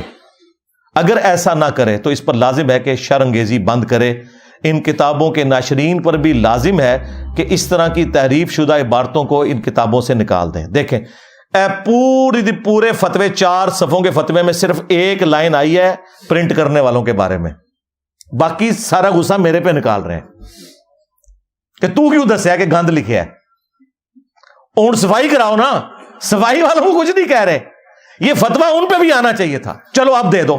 اور دوسرا ادھر یہ ساتھ لکھو کہ ہم پھر ٹی ایل پی والوں سے اور باقی اپنی سنی تحریک سے اور باقی جماعتوں سے, دعوت اسلامی سے یہ اپیل کرتے ہیں کہ انجینئر صاحب کے شر سے امت کو بچانے کی خاطر آپ لوگ سارے کے سارے داتا دربار, پیر مکی دربار, بری امام اور اسی طریقے سے باہولاک ملتانی اور وہ کراچی میں جو بزرگ عبداللہ شاہ غازی, ان ساروں کے مزارات پہ آپ اس وقت تک دھرنا دیے رکھیں جب تک کہ یہاں سے ہیروین چرس کے اڈے ختم نہیں ہو جاتے, بدکاری کے اڈے جو یہاں پہ کھلے ہیں وہ ختم نہیں ہو جاتے, اور جب تک ان بزرگوں کی جو کتابیں پرنٹ کرنے والے لوگ ہیں ان کتابوں سے یہ ساری کفریات نہیں نکال دیتے. ان مکتبوں کے باہر بھی جا کے دھرنے دیں, نہ علی نہ دی کھوتی مر جائے گی. یہ صرف اسلام آباد ہی آ سکتے تھے. یہ بابا جی زندہ تھے 2017 میں, میرا کلپ ایک ہفتے میں 7 لاکھ کراس کر گیا تھا, جس میں میں نے کشف المحجوب کی عبارتیں بتائی تھی اور بابے کو پتا تھا لکھا ہے, وہ جان بوجھ کے خاموش رہا. پھر تنگ آ کے ایک دفعہ بولا وہ ایک منڈا ہے نیٹ اتے ہوں ہے, وہ کہندا ہے جی لبئی کا پڑھیا کرو, ساڈی مرضی اسی جو بھی پڑھیے. وہ ایک بندہ سنا نیٹ پر وہ کہتا رہتا تھا مولوی خادم کو لبیک کسی کا نہیں پتا, وہ بھی تھا. میں نے کہتے اس کو جواب دو, لبیک پر وقف کیوں کرتے ہیں؟ میں کاسی کر رہے ہیں, وقف ایسی کیتا ہے تیرے ڈیڈے کیڑا پر وقف کیسی کیتا, کہنا لبیک کا ہونا چاہیے. میں کہ تو کا پڑھتا رہو ایسی کا لبیک پڑھ دینا. اچھا پتا تھا کہ غلط پڑھ رہے ہیں. میں نے کہا تھا یہ لبیک یا رسول اللہ نعرہ غلط ہے, نعرہ ہے لبیک کا یا رسول اللہ. لبیک پہ یا تو وقف کریں اور پھر وہ لادہ پڑھیں, لیکن اگر کنٹینیوس پڑھیں گے تو لبیک کا یا رسول اللہ بنے گا. انہیں یہ پتا تھا کہ یہ عبارتیں دکھا رہا ہے, خاموش رہے. 7 لاکھ لوگوں نے ایک ہفتے میں کلپ دیکھا, وہ 2017 میں. جواب تو کوئی نہیں آیا. پہلا مرڈر اٹیمپٹ کرنے والا بندہ آ گیا 28 اکتوبر 2017 کو. اس وقت سے ابھی تک 5 بندے آ چکے ہیں, جواب نہیں آ رہا. یہ فتویٰ تو اب آیا, وہ بھی میں نے آپ کو بتایا کہ یہ تو 1% کام ہے, ابھی بہت کام باقی ہے. پھر ساتھ لکھتے ہیں البتہ اگر خواب میں کسی کے ذہن میں اس طرح کے کلمات آئے ہوں تو اس پر شرعی احکام عائد نہیں ہوتے, جیسا کہ کوئی شخص اپنی بیوی کو طلاق دے دے, کیونکہ رسول اللہ صلی اللہ علیہ وآلہ وسلم کا فرمان ہے. یہ فرمان جو ہے وہ بخاری میں بھی موجود ہے تعلیقاً. جب حضرت عمر نے ایک پاگل مجنون شخص کے اوپر ہاتھ جاری کر دی تو مولا علی علیہ السلام نے ان کو روکا اور کہا کہ 3 لوگوں سے اللہ تعالیٰ نے اپنا قلم اٹھا لیا ہے امیر المومنین. ایک وہ شخص جو کہ سویا ہوا ہے جب تک کہ بیدار نہ ہو جائے, دوسرا جو نابالغ ہے جب تک کہ بالغ نہ ہو جائے, اور تیسرا جو مجنون ہے پاگل. اور یہ حدیث جامعہ ترمذی میں, سنن ابن ماجہ میں مرفوعاً بھی نبی علیہ السلام سے مولا علی نے روایت کی ہے. تو پھر حضرت عمر نے اپنا ڈیسیژن وہ واپس لے لیا کہ مجنون شخص کے اوپر آپ نے حد نہیں لگانی. تو یہ کہہ رہے ہیں اگر خواب میں یہ کوئی بندہ پاگل ہے نا, یہ بڑے غیر محسوس طریقے سے انہوں نے اپنے بابوں کا دفاع کر لیا. ادھر آپ لوگوں کو سمجھ نہیں ہے وہ کیا کرنا چاہ رہے ہیں. خواب اور مجنون اور یہ وہ, تاکہ کل کو کوئی کہے کہ یار یہ آپ نے تو ڈسکس ہی نہیں کیا کہ بزرگ جب خاص حالت میں بھونکتے ہیں نا تو وہ عین شریعت کے مطابق ہوتا ہے, وہ تو آپ نے ڈسکس ہی کوئی نہیں کیا اس میں. یہ ان کا تصوف کا بنیادی عقیدہ ہے شتیہات کے نام کے اوپر. بونگیاں, شطحیات, عربی میں شطحیات, جو ہوش میں نہ ہو بندہ بول دے. لیکن شطحیات بھی جو تصوف کی تھی وہ اللہ سے متعلق ہیں.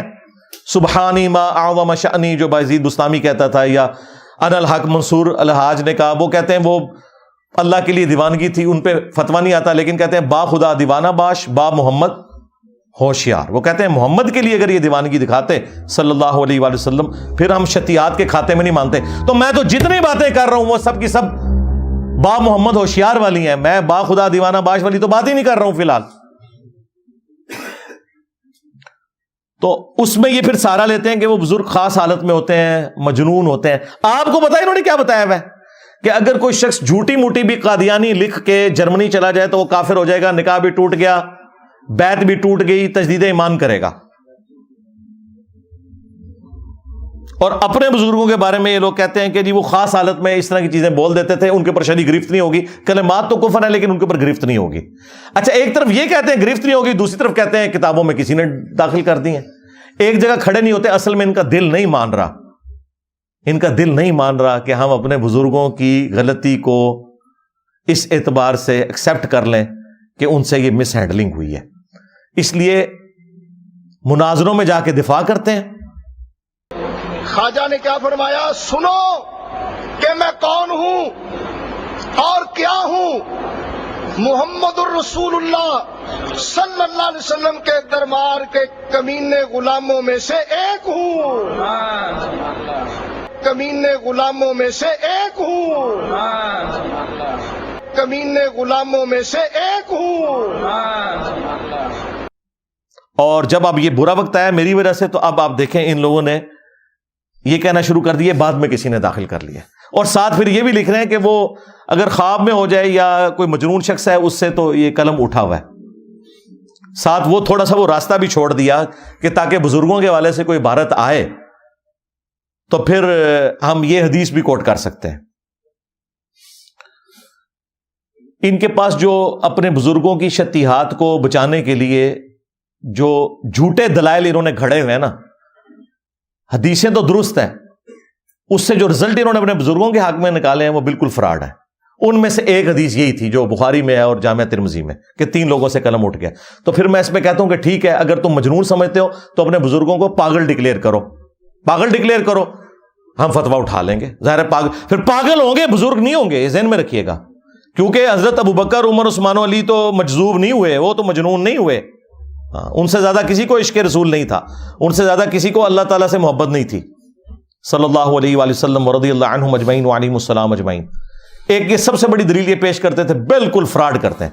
دوسری دلیل ان کے پاس وہ مسلم شریف کی حدیث ہے جو ایک توبہ کرنے والے شخص کی مثال نبی علیہ السلام نے بیان کی کہ اس کی سواری پہ اس کا سامان لدا ہوا تھا, اچانک سواری غائب ہو گئی, وہ اپنی موت کا انتظار کرنا شروع ہو گیا.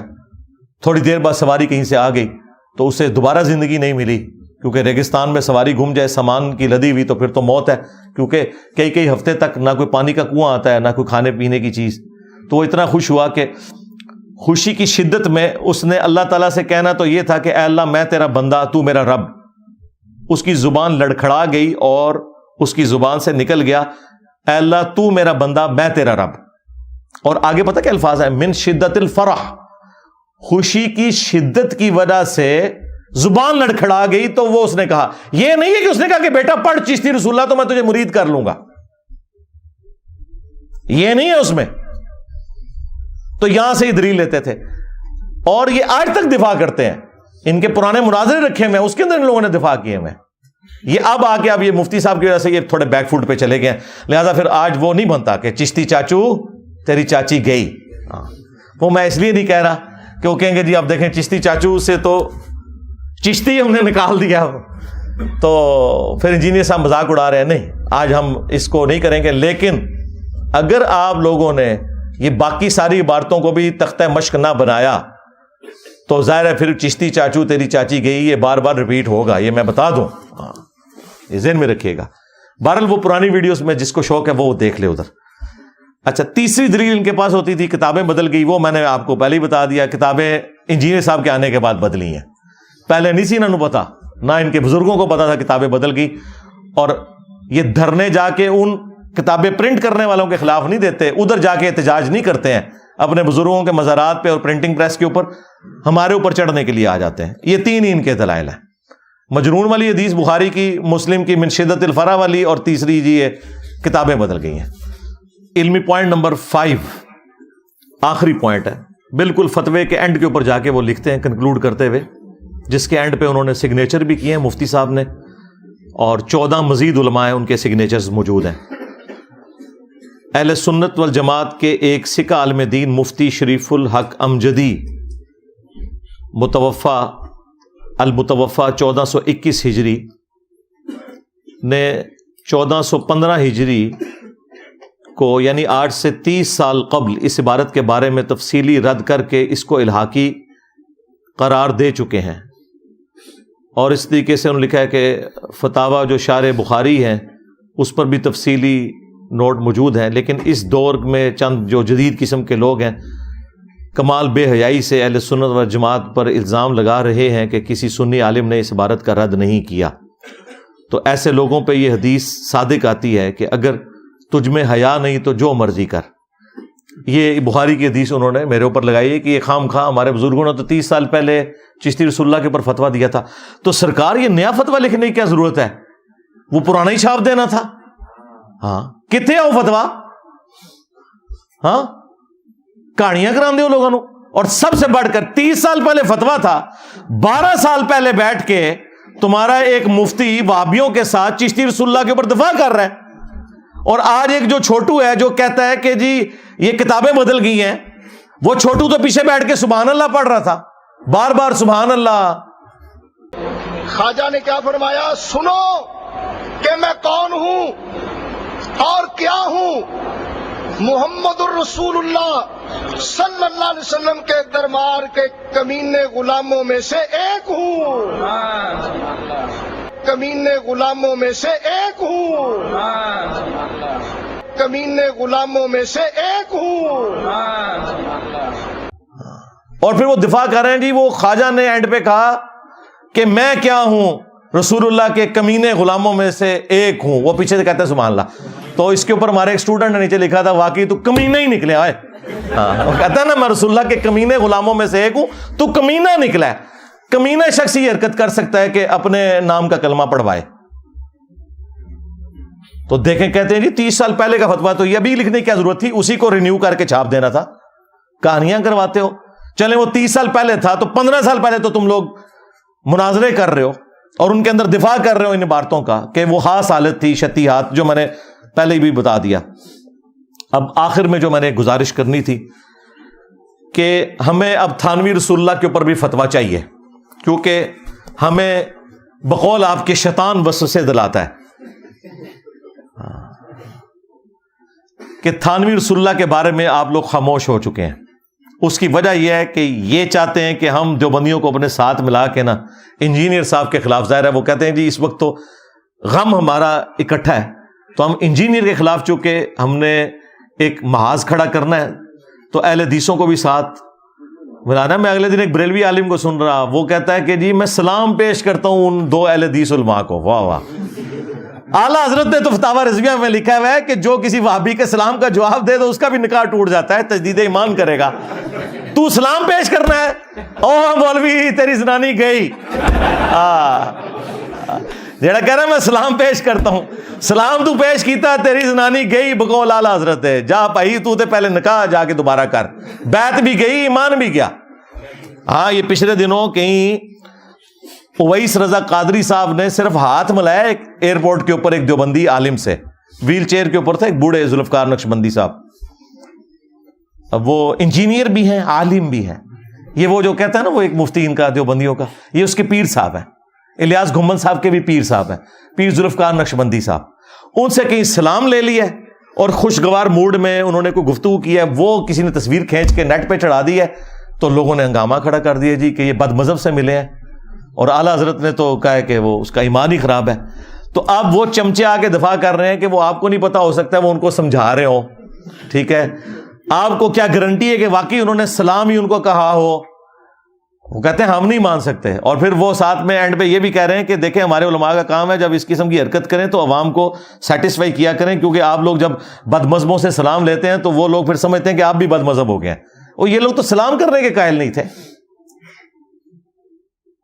تو تھانوی رسول اللہ پہ بھی مجھے چاہیے, کیونکہ تھانوی رسول اللہ والا جو واقعہ ہے اس کے اندر ایکچولی تھانوی کے اس مرید نے خواب میں بھی پڑھا ہے تھانوی رسول اللہ, پھر بیداری میں بھی پڑھا ہے, اور ساتھ یہ بھی پڑھا ہے اللہم صلی علی نبینا اشرف علی, نعوذ باللہ.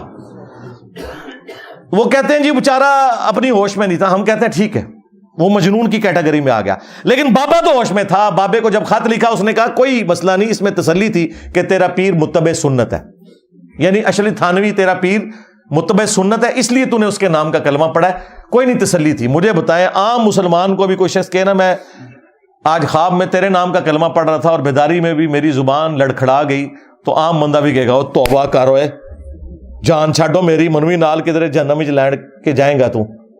لیکن یہ ان کی دیدہ دلیل, کہتے ہیں نہیں تسلی تھی. تھانوی رسول اللہ پہ بھی فتویٰ چاہیے مفتی منیف صاحب, کیونکہ آپ آج کل تقی عثمانی صاحب کے ساتھ ایک سٹیج پہ بیٹھے ہوتے ہیں, پھر میں تکاں گا تو کس طرح اپنے سٹیج پہ بلا دینے ہو, ہاں کدے نہیں بلان لگے. تو یہ مجھے یقین ہے کہ اس معاملے میں انہوں نے مجرمانہ خاموشی اختیار کی ہوئی ہے. چشتی رسول اللہ کے بعد تھانوی رسول اللہ پہ فتویٰ آنا چاہیے. کیوں؟ یہ کہتے ہیں جی ہم اہل سنت و جماعت کے کسٹوڈین ہیں, جہاں کہیں گستاخیاں ہوں گی ہمارا کام ہے کہ ہم ان گستاخیوں کے اوپر دھرنے بھی دیں گے, بولیں گے بھی. تو تھانوی رسول اللہ تو گستاخی ہوئی ہوئی ہے نا, اس پہ بھی فتویٰ چاہیے. جی وہ پہلے ہمارے بزرگوں نے کہا تھا, پہلے تو آپ کہہ رہے ہیں کہ اس معاملے میں بھی کہا ہوا تھا تو دوبارہ فتوے کی ضرورت پڑی نا, اب ہماری ڈیمانڈ ہے کہ تھانوی رسول اللہ پہ بھی ہمیں فتویٰ چاہیے. اس کے بعد جو باقی جو کفریات ہیں آپ کی کتابوں میں, کشف المحجوب کے اندر جو بایزید بستامی کے سکر کو ثابت کرنے کے لیے اور جنید بغدادی کے صحف کو ثابت کرنے کے لیے حضرت داؤد علیہ السلام کے اوپر ایک جھوٹ باندھا کشف المحجوب کے اندر, چلیں بزرگوں نے نہیں باندھا ہوگا, تبدیلی ہو گئی, تبدیلی کو نہیں, انہوں نے یہ تبدیلی مند ہے, ذہن میں رکھیے گا, یہ دفاع کرتے ہیں کہ جی حضرت داؤد علیہ السلام کی بھی ایک دفعہ اپنی ایک صحابی کی بیوی اوریا کے اوپر, جو اوریا نام کا ایک صحابی تھا, اس کی بیوی کے اوپر نگاہ پڑی اور اس کو جنگ میں آگے بھیج کے قتل کروا دیا اور خود اس کی عورت سے شادی کر لی. وہ تورات کے اندر ایک جھوٹا واقعہ جو بعد میں کسی نے داخل کر دیا تھا, اس کو انہوں نے نہ صرف نقل کیا بلکہ اس سے انہوں نے رزلٹ نکالا اور کہا کہ جنید بغدادی کا صحف یہاں سے ثابت ہوتا ہے اور آپ بایزید بستامی کا سکر تو وہ اس سے ثابت ہوتا ہے کہ ہمارے نبی کی بھی ایک دفعہ ایک نگاہ پڑ گئی تھی اپنے صحابی زید ابن حارثہ کی بیوی زینب کے اوپر, اور بعد میں وہ نبی علیہ السلام کی بیوی بن گئی, نعوذ باللہ. بازید کو بچانے کی خاطر انہوں نے نبی علیہ السلام کو تختہ مشق بنایا. اس کے اوپر بھی فتویٰ چاہیے, یہ اس سے زیادہ سویر مسئلہ ہے. تم لوگ کیا سمجھتے ہو کہ ایک فتویٰ نکال کے اپنے باقی بزرگوں کی کتابوں کو بچا جاؤ گے؟ نا, بالکل ایسا نہیں ہوئے گا. یہ کشف المحجوب کی ان عبارتوں کے اوپر فتوے چاہیے کفر کے, ان کی پرنٹنگ بھی بند کروائیں. پھر تذکرۃ الاولیاء میں جو بایزید بستامی کا دعویٰ لکھا ہے, لوائی اعظم من لوائی محمد, میرا جھنڈا محمد کے جھنڈے سے بھی بڑا ہوگا اور محمد اور تمام انبیاء قیامت کے دن میرے جھنڈے کے نیچے ہوں گے, نعوذ باللہ من ذالک. جی اللہ بول رہا سی, اللہ تو نبی کے منہ سے نہیں بولتا. ہاں, وما ينطق عن الهوى ان هو الا وحی یوحى. نبی خواہش نفس سے کچھ نہیں کہتے, وہ کہتے ہیں جو اللہ ان کو وحی کرتا ہے. تم لوگوں نے یہ نبی علیہ السلام کے بارے میں جو چیز ثابت نہیں تھی اپنے بابوں کے بارے میں کر دی. خیر ان واقعات کی میں نے انجینئرنگ کئی دفعہ کی ہے. یہ بھی جو مفتی حنیف قریشی صاحب حفظہ اللہ تعالیٰ نے جو ڈرامہ بازی کی تھی اس کے اوپر میری تفصیلی ویڈیو ہے. آج وہ ٹائم نہیں, میں صرف عبارتیں بتا رہا ہوں کہ ان عبارتوں کے اوپر ہمیں فتوے چاہیے. پھر کشف المحجوب اور تذکرۃ الاولیاء دونوں کے اندر لکھا ہے کہ امام ابو حنیفہ رحمۃ اللہ علیہ نے ایک خواب دیکھا کہ نبی علیہ السلام کی قبر میں اتر کے وہ آپ کی ہڈیاں چن رہے ہیں, بعض کو بعض سے الگ کر رہے ہیں, نعوذ باللہ. اگر اس کے بعد لکھا ہوتا ہے یہ شیطانی خواب ہے ہم مان لیتے ہیں. وہ کہتے ہیں فضیلت ہے, اس میں آپ کو بشارت دی گئی تھی کہ نبی الاسلام کی سنتوں کو جمع کریں گے. سرکار وہ کتاب کتنے ہے جتنے سنتا جمع ہوئی ہیں نے؟ امام بخاری نے اگر سنتیں جمع کی ہیں سرکار یہ ہمارے بابا بخاری کی کتاب پڑھی ہوئی ہے. ہم ان بابوں کو مانتے ہیں جو کتابوں کو مانتے ہیں. جو کتابوں کے غدار ہیں ان بابوں کو نہیں مانتے. تو امام ابو حنیفہ رحمۃ اللہ علیہ پہ جو تم نے یہ جھوٹا خواب منسوب کیا کشف المحجوب میں، تذکرۃ الاولیاء میں، دونوں میں، تو یہ تو گستاخانہ خواب ہے. نبی الاسلام کی کیا قبر مبارک میں ہڈیاں ہیں؟ نعوذ باللہ. تم نے تو حیات النبی کا جو عقیدہ ہے اس کے اوپر خود قاتلانہ حملہ کر دیا ہے. تم نے لوگوں کو کیا عصمت انبیاء کی تبلیغ کرنی ہے؟ تو یہ شیطانی خواب ڈکلیئر کرو گے، اس سے فضیلت نہیں. نبی الاسلام کے بارے میں اگر اس طرح کا خواب اللہ تعالیٰ نے دکھانا ہوتا تو یہ دکھاتا کہ امام ابو حنیفہ نبی الاسلام کے برتن جمع کر رہے ہیں، آپ کا کرتا، آپ کا آسا مبارک، ہڈیاں قبر میں اتر کے. توبہ توبہ توبہ. اس کے اوپر بھی ہمیں فتویٰ چاہیے. باقی میں نے 19 گستاخانہ عبارتیں ہائی لائٹ کی ہیں، سب پہ فتویٰ چاہیے، خواہ وہ دیوبندیوں کی ہوں، خواہ بریلویوں کی، خواہ وہابیوں کی، کیونکہ یہ ہمارا مشترکہ مسئلہ ہے. یہ نہ کریں کہ دیوبندیوں کے بارے میں آپ خاموش ہو جاتے ہو تاکہ انجینئر کے خلاف ہم ان کو یوز کر سکیں. یہ بیچ میں ان کی مکاری یہ ہوتی ہے، تب یہ ایک پلیٹ فارم پہ اکٹھے ہوئے ہوتے ہیں. وہ کہتے ہیں کہ ٹھیک ہے تم نے ہمیں کچھ نہیں کہنا، ہم نے تمہیں کچھ نہیں کہنا. ساری باتوں میں فتوے چاہیے. اندھا دھند پیروی کا انجام 2009 میں پرنٹ ہوا تھا، 14 سال پہلے، اور اسی کو میں نے پھر 2013 میں 23 فروری 2013 کو 71B مسئلہ ریکارڈ کروایا تھا، انڈیا اور پاکستان کے بزرگوں کی 19 گستاخانہ عبارات کا تحقیقی جائزہ. اس میں نے وہ 19 عبارتیں ڈسکس کی ہیں. ہر عبارت کے اوپر فتویٰ چاہیے. اس میں سے ورسٹ ترین عبارتیں میں نے آپ کو یہ 4 بتا دی ہیں. تھانوی رسول اللہ والی، اور اس کے بعد یہ صحب اور شکر والی، نعوذ باللہ من ذالک، اور اس کے بعد جو لوائی اعظم من لوائی محمد، میرا جھنڈا محمد کے جھنڈے سے بڑا ہوگا، نعوذ باللہ من ذالک. اور آخر میں جو نبی الاسلام کی قبر مبارک سے ہڈیاں جمع کر رہے ہیں، نعوذ باللہ، خواب دکھایا گیا. یہ خواب شیطانی خواب ہوتا، ہم مان لیتے ہیں کہ ٹھیک ہے کوئی گرفت نہیں. جب تم اسے رحمانی خواب بنا کے پیش کرو گے تو ہم کہیں گے گستاخانہ خواب ہے، تم نبی الاسلام کے اوپر جھوٹ باندھ رہے ہو اور امام حنیفہ کے اوپر بھی جھوٹ باندھ رہے ہو. تو یہ میری وہ آخری گزارش تھی. اور وہ سیکرٹ جو میں نے کہا تھا، وہ سیکرٹ یہ ہے کہ یہ میں نے سب کچھ کیوں کیا. میرے پاس ایک راستہ تھا کہ میں قرآن و سنت سے دلائل پیش کرتا، جو اکثر لوگ ہمیں مشورہ دیتے ہیں، جو ممی ڈیڈی قسم کے علماء ہیں، خود ان سے کام ہوتا نہیں ہے، ہمیں مشورے دیتے ہیں. ان کے بڑوں سے بھی کوئی کام نہیں ہوا، ان سے بیچاروں سے کیا کام ہونا تھا توحید کا.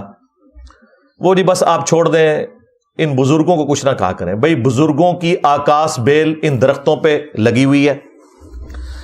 جب تک آکاس بیل کو آپ اس درخت سے نہیں اتاریں گے، جو آپ درخت کو خوراک دیں گے وہ کبھی بھی درخت کو نہیں پہنچے گی، بلکہ وہ آکاس بیل جو ہے وہ درخت کے تنے کو بھی خشک کر دیتی ہے.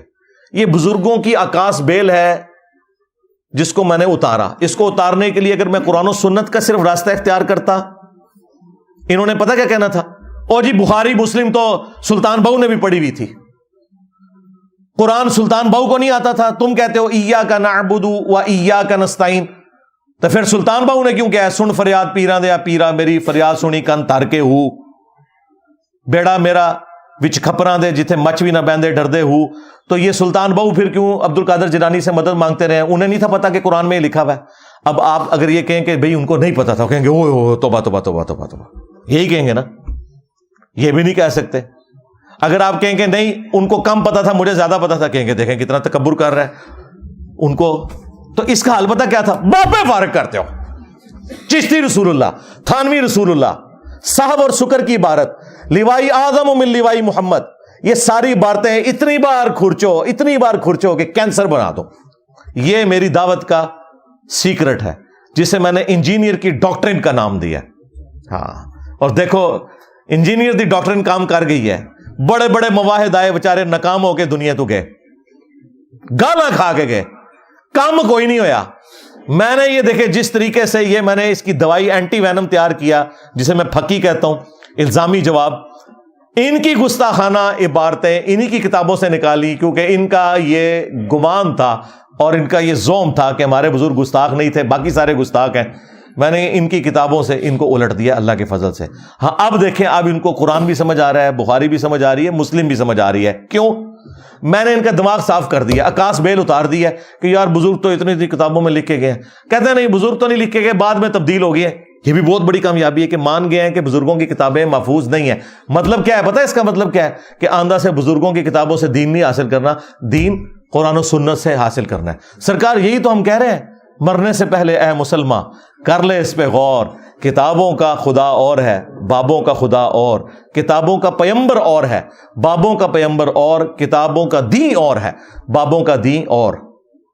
اگرچہ وہ بابے بھی اسی نبی کو، اسی کتاب کو، اسی سنت کو مانتے تھے، اسی اللہ کو مانتے تھے، لیکن ان کوالٹیز کے ساتھ نہیں جو کتابوں میں آئی ہیں، بلکہ ان کوالٹیز کے ساتھ جو ان کے بابوں نے سکھائی ہیں. تو یہ وہ ہمارا سیکرٹ تھا اور اللہ کے فضل سے وہ کام کر گیا. اب الحمدللہ ہمارا یہ جو دعوت کا کام ہے یہ ٹیک آف پوزیشن سے اوپر اب ہوا میں چلا گیا. یہ پہلے زمین پہ تھا، اب انہوں نے ہمیں پاور کے طور پر تسلیم کر لیا. ہماری وجہ سے ہی ہوا ہے. دیوبندی نہیں ان سے چشتی رسول اللہ پہ فتویٰ دلوا سکے، اہل حدیث نہیں دلوا سکے، شیعہ نہیں دلوا سکے. الٹا مناظروں میں یہ لوگ دفاع کرتے رہے اور وہ چھوٹو پیچھے بیٹھ کے سبحان اللہ پڑھتا رہا. خواجہ نے کیا فرمایا؟ سنو کہ میں کون ہوں اور کیا ہوں. محمد الرسول اللہ صلی اللہ علیہ وسلم کے دربار کے کمینے غلاموں میں سے ایک ہوں. کمینے غلاموں میں سے ایک ہوں. کمینے غلاموں میں سے ایک ہوں. اہل حدیث نہیں کام کروا سکے، انجینئر صاحب نے کروا لیا. تو آپ پھر پتہ چلا کہ باباؤں کے بابا کون ہیں. ہاں، اور یہ تفنن کے طور پہ. ہم یہ بھی نہیں کہتے کہ آپ ہمیں مجدد مانیں کہ جو کام اور نہیں کر سکے. اعلیٰ حضرت کے نامکمل مشن کی تکمیل الیاس قادری صاحب نہیں کر سکے، ٹھیک ہے، انجینئر صاحب نے آ کے حسام الحرمین کا اگلا ورژن نکال دیا، حسام الحرمین پارٹ 2. اعلیٰ حضرت انجینئر محمد علی مرزا، ایک یہ ہمارے اسٹوڈنٹ نے نیچے لکھا تھا، نیو اعلیٰ حضرت انجینئر محمد علی مرزا. اور یہ سب کچھ تفنن کے طور پہ کہہ رہا ہوں. میرا کیا لینا دینا میرے بھائی اس طرح کی چیزوں سے. ہم تو اپنے نام کے ساتھ بھی حافظہ اللہ بھی نہیں کبھی خود لکھتے، نہ کسی اسٹوڈنٹ کو کہا کہ اس طریقے سے ساتھ دمیں لمبی لمبی کوئی لگانی ہے. حالانکہ یہ دعائیہ کلمات ہیں، کہہ سکتے ہیں، کسی کو بھی کہہ سکتے ہیں. لیکن یہ الحمدللہ یہ فتوے کے اوپر میرا ریبٹل آنا ضروری تھا، کیونکہ جب ہم ان کو گستاخانہ عبارتوں کے اوپر کرٹیسائز کرتے تھے، اب ان کی طرف سے فتویٰ آیا تو یہ میری اخلاقی دینی ذمہ داری تھی کہ میں اس فتوے کو اپریشیٹ کرتا، اور نہ صرف اپریشیٹ کرتا، جو اس کے اندر لوپ ہولز ہیں ان کو بھی ہائی لائٹ کرتا. اور مستقبل کے لیے ان کو میں چھوڑوں گا نہیں، اس لیے کہ یہ صرف ایک عبارت کے اوپر فتویٰ ہے، ابھی کام بہت باقی ہے. ہاں، اعلیٰ حضرت نے بھی 5 عبارتیں نکالی تھی نا حسام الحرمین میں، ایک پہ تو فتویٰ نہیں نہ دیا، 5 تھیں. ویسے تو ابھی اعلیٰ حضرت کی اگر میں زبان میں بات کروں تو مجھے ان سے پتہ کیا کہلوانا چاہیے اینڈ پہ، کہ تم کہو کہ آج تک جتنے لوگوں نے اسے پرنٹ کیا، ہاں، جتنے لوگوں نے ان کتابوں کی تعریف کی، جتنے لوگوں نے اس کے اوپر مناظرے لڑے، وہ سب کے سب کافر. ان کے کفر میں شک کرنے والا بھی کافر. سارا فرقہ ہی فارغ ہو جائے گا. کسی نہ کسی درجے میں کوئی نہ کوئی چین جڑ جائے گی پیچھے جا کے، کیونکہ اعلیٰ حضرت نے حسام الحرمین میں اسی طریقے سے لکھا ہے. لیکن ہم صرف عبارتوں کے اوپر بات کرتے ہیں. بابے اللہ کے پاس جا چکے، وہ اللہ کو خود جواب دے ہوں گے. اگر انہوں نے یہ کہا ہے بھگتیں گے، اگر نہیں کہا اللہ کے حضور بری ہیں بالکل. لیکن ہم نے ان کی وکالت نہیں کرنی. ہمیں کوئی چیز پابند نہیں کرتی کہ ہم رسول اللہ صلی اللہ علیہ وآلہ وسلم اور ان کے اہل البیت اور ان کے صحابہ کرام علیہم رضوان اور جو ثقہ تابعین ہے یا اس کے بعد جو آنے والے محدثین ہیں جو ایگریڈ اپان صحیح العقیدہ ہیں، ان کو چھوڑ کے باقی لوگوں کا کہیں دفاع کریں. ہمیں کوئی چیز مجبور نہیں کرتی. ان لوگوں کا ہم دفاع اس لیے کرتے ہیں کہ ان کی بزرگی مسلمہ ہے. ان لوگوں کی بزرگی ان کے نزدیک مسلمہ ہے. ہمارے نزدیک اس لیے نہیں ہے کہ ان بزرگوں کا تعارف ہی یہ کتابیں تھیں، یہ کتابی فراڈ نکل آئیں، الحاقی باتیں نکل آئیں، سب کچھ ختم ہو گیا. صلو علی محمد وآل محمد، اللہم صلی علی محمد وعلی آل محمد واصحاب محمد وازواج محمد وامت محمد اجمعین الی یوم الدین، آمین. اللہم انی اسألک بانک انت اللہ لا الہ الا انت الاحد الصمد الذی لم یلد ولم یولد ولم یکن له کفوا احد. اللهم صل على محمد وعلى آل محمد. ربنا آتنا في الدنيا حسنة وفي الآخرة حسنة وقنا عذاب النار. ربنا آتنا من لدنك رحمة وهيئ لنا من أمرنا رشدا. لا إله إلا أنت سبحانك إني كنت من الظالمين. اللهم اغفر لحينا وميتنا وشاهدنا وغائبنا وصغيرنا وكبيرنا وذكرنا وأنثانا. اللهم من أحييته منا فأحيه على الإسلام ومن توفيته منا فتوفه على الإيمان. اے اللہ، جن جن بھلائیوں کا سوال تیرے محبوب صلی اللہ علیہ وآلہ وسلم نے تجھ سے کیا، ہمارے حق میں، ہمارے ماں باپ کے حق میں، ہمارے بیوی بچوں کے حق میں، پوری امت کے حق میں قبول و منظور فرما. جن جن چیزوں کے شر سے تیرے محبوب علیہ السلام نے تیری پناہ طلب کی، تمام مسلمانوں کو ان چیزوں کے شر سے اپنی پناہ عطا فرما. بالخصوص فلسطین کے مسلمان، کشمیر کے، چائنا کے، انڈیا کے، افغانستان کے، یمن، عراق، شام، پاکستان، جہاں کئی مسلمان کس پرسی کی زندگی گزار رہے ہیں، غیب سے ان کی عزت، آبرو، جان و مال کی حفاظت فرما. اے اللہ، ہمیں کتاب و سنت کی تعلیمات پر عمل کر کے دوسرے بھائیوں تک پہنچانے کی توفیق عطا فرما. اے اللہ، جو مسلمان فوت ہو چکے ان کی مغفرت فرما، جو زندہ ہیں قبر و آخرت کی تیاری کرنے کی توفیق عطا فرما، جو بیمار ہیں انہیں شفاء کلی عطا فرما. حاضرین کے دلوں میں جو جو نیک اور جائز دعائیں ہیں قبول فرما. تمام مسلمانوں کی تمام دینی، دنیاوی، جسمانی، روحانی، ظاہری، باطنی پریشانیاں، تکلیف، مصیبتیں، دکھ، بیماریاں، دشواریاں دور فرما. اے اللہ، ہمارے ملک پاکستان کی خیر فرما، پورے عالم اسلام کی خیر فرما. عالم اسلام کو اندرونی اور بیرونی خطرات سے محفوظ فرما. سبحان ربک رب العزت عما یصفون وسلام علی المرسلین والحمد للہ رب العالمین وصلی اللہ علی النبی الکریم وعلی آلہ واصحابہ اجمعین الی یوم الدین. آمین.